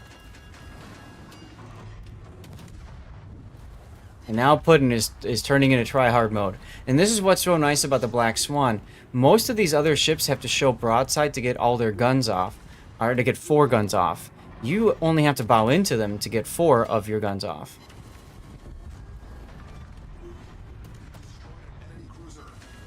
Your very first Kraken was on your 3rd day of playing warships. Wow! Only later did I realize that all other 23 ships were protected matchmaking bots. But does that matter? I mean, you still got the achievement, right? All the other 23? Not even a human player on the enemy team? Yeah, in a protected I didn't know that matchmaking. Mm-hmm. That's I typical. thought you had at least one player on the enemy team as well.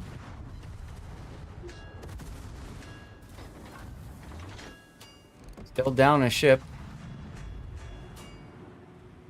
Now here you can see Putin going for the unsaturated parts of the ship, which is smart. When you start shooting the same part of the ship, it becomes saturated, which means your shells will do less damage to it over time. So you're far better off focusing instead on parts of the ship that are essentially clean and unhit.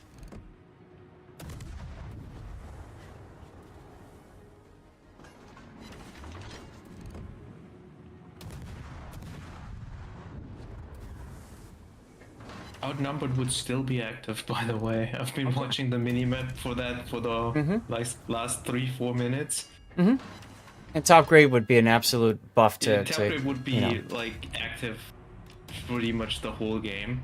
Mm-hmm.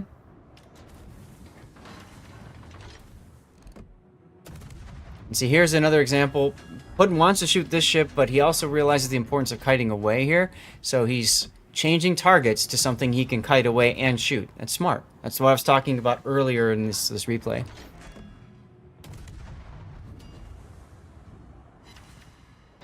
was another year before you got a proper Kraken. And that was in the no Monarch. idea about my first Kraken anymore. Do you? No. I remember I used to get it... Remember Right. I used to get a Kraken almost every day, though, because I would play the Emden? Tier 2 German? I think it's the The Emden. premium one? Yeah. Yeah. And I would, like, every day just go out and play it, and I'd almost always get a Kraken in it because I'm in with bots and everything else and just beating up on things. I don't even remember my first solo warrior. My first solo warrior came. My second came like right after my first. It was pretty crazy. Like, I remember my solo warrior games, but I don't remember which was the first. I don't remember my first, but I remember my second because I got it in the Strike Lexington. Alright, so that Hremlin that you were trying to assert dominance on has asserted dominance over all of your bots, and you're slowing down because you want him to go after the Chang'an, which is smart.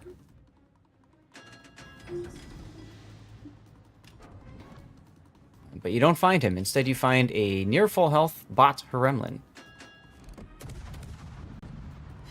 Oh, there's Eritrea. And now you can see the target prioritization, focusing on getting guns out, even if they are at long range. Good kill. And now absolutely focus on the Hremlin. I like the dodgy.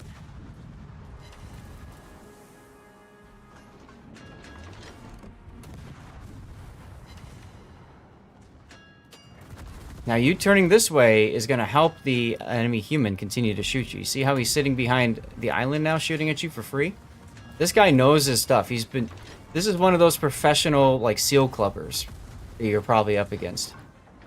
I didn't even know the Hamlet had the range to still shoot here. Serving your hit points is smart. Problem solved, sir.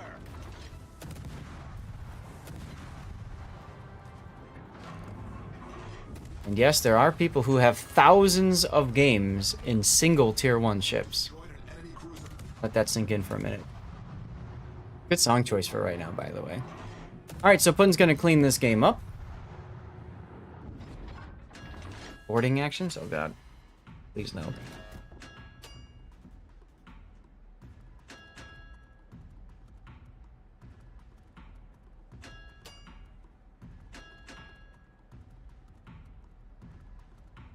Oh.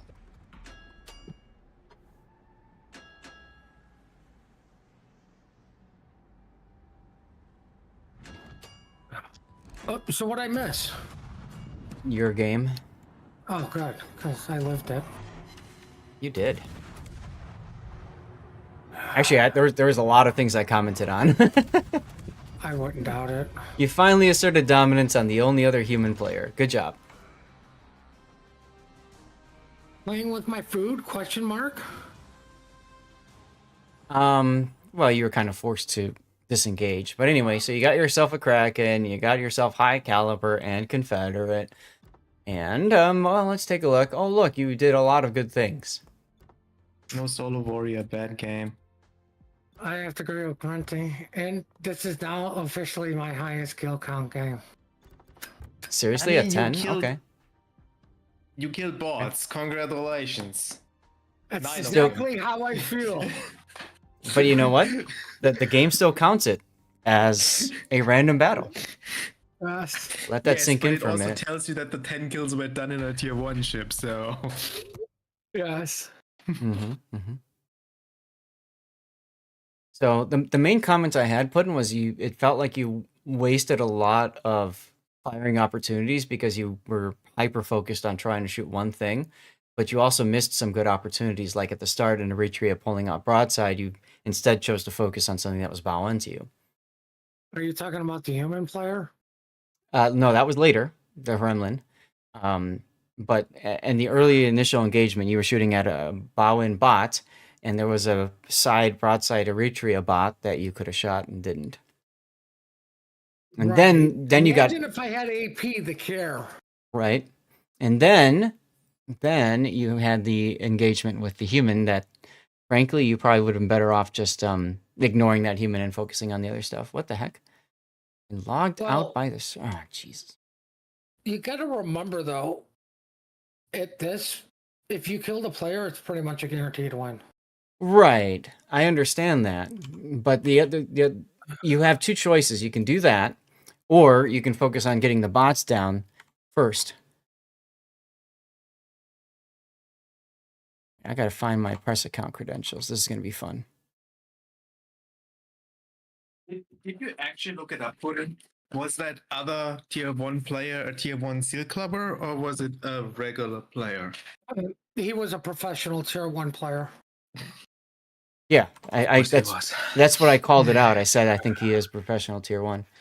So yeah, I- not surprised. It's Notice- Here's the thing that I've noticed. It used to be the Black Swan. Now it's the German, and it's probably due to range. Range and the quarter I was HE commenting pen. on that. Like, I was surprised he could shoot you there in the end of that range. Mm-hmm. So you can rent It's to actually like for usually good players that play high tiers, Mhm. going back to low tiers is often a challenge. It is. Because all your good tactics with the angling and stuff like this, Mm-hmm.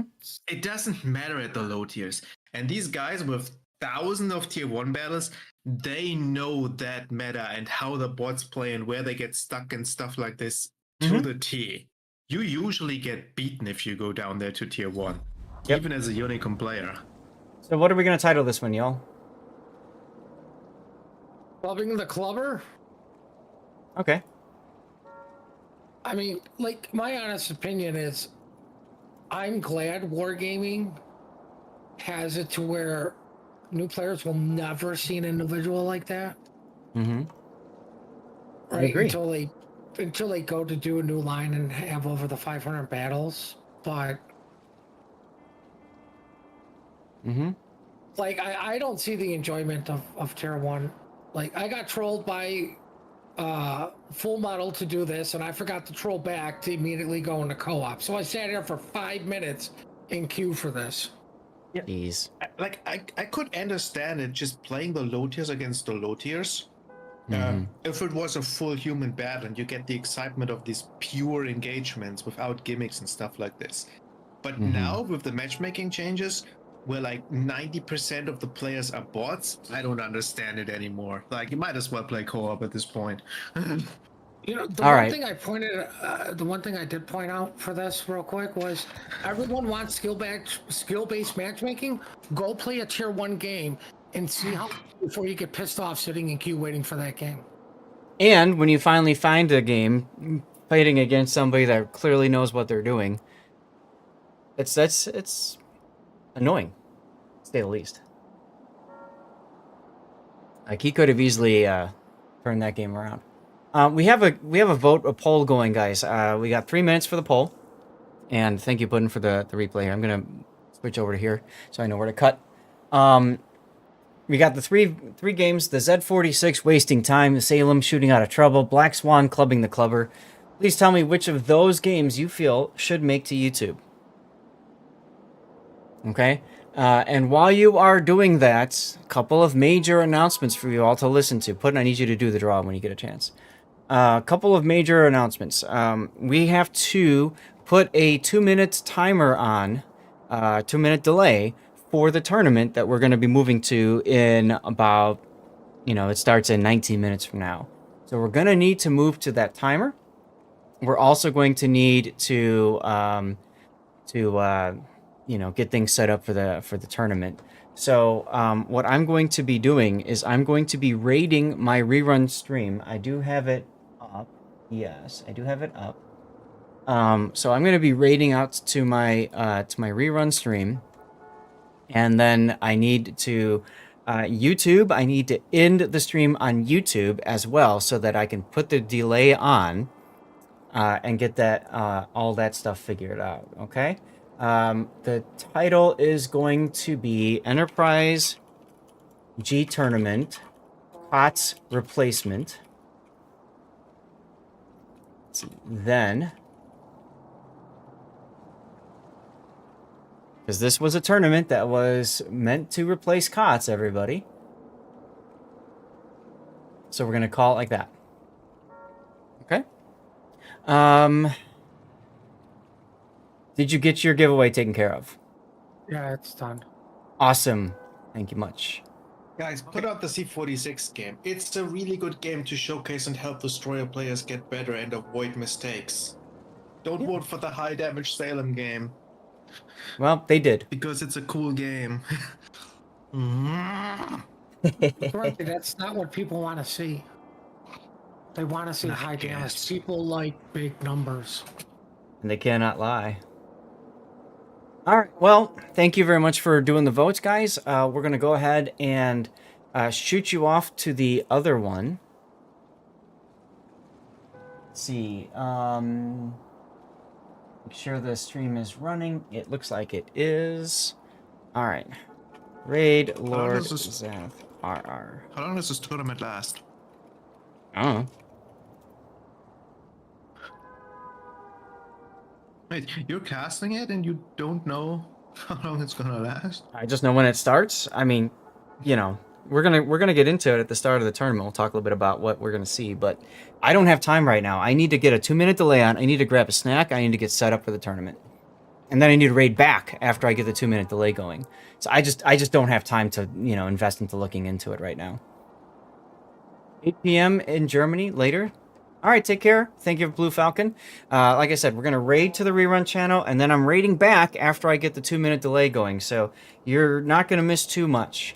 And then we'll be back here. We'll do the tournament, and then I'll do the same thing. I'll raid out to the rerun channel and raid back to the main to get rid of our 2-minute delay.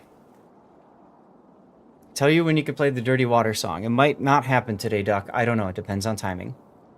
I'm gonna head out and play some games. See you guys Yeah. later. Well, Puddin and I are going to move to the private Discord room right now anyway, so that's fine. I figured. Yep. Bye bye. See ya. Puddin, I logged into my press account just fine. Okay. So we should be good there. I checked mine earlier. Yep. Good. I'll be Good, down good. waiting. All right. Raid is going through. I'll see you guys in about 3 or 4 minutes.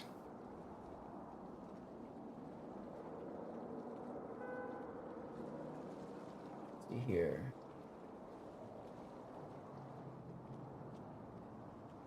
Okay. So now I'm going to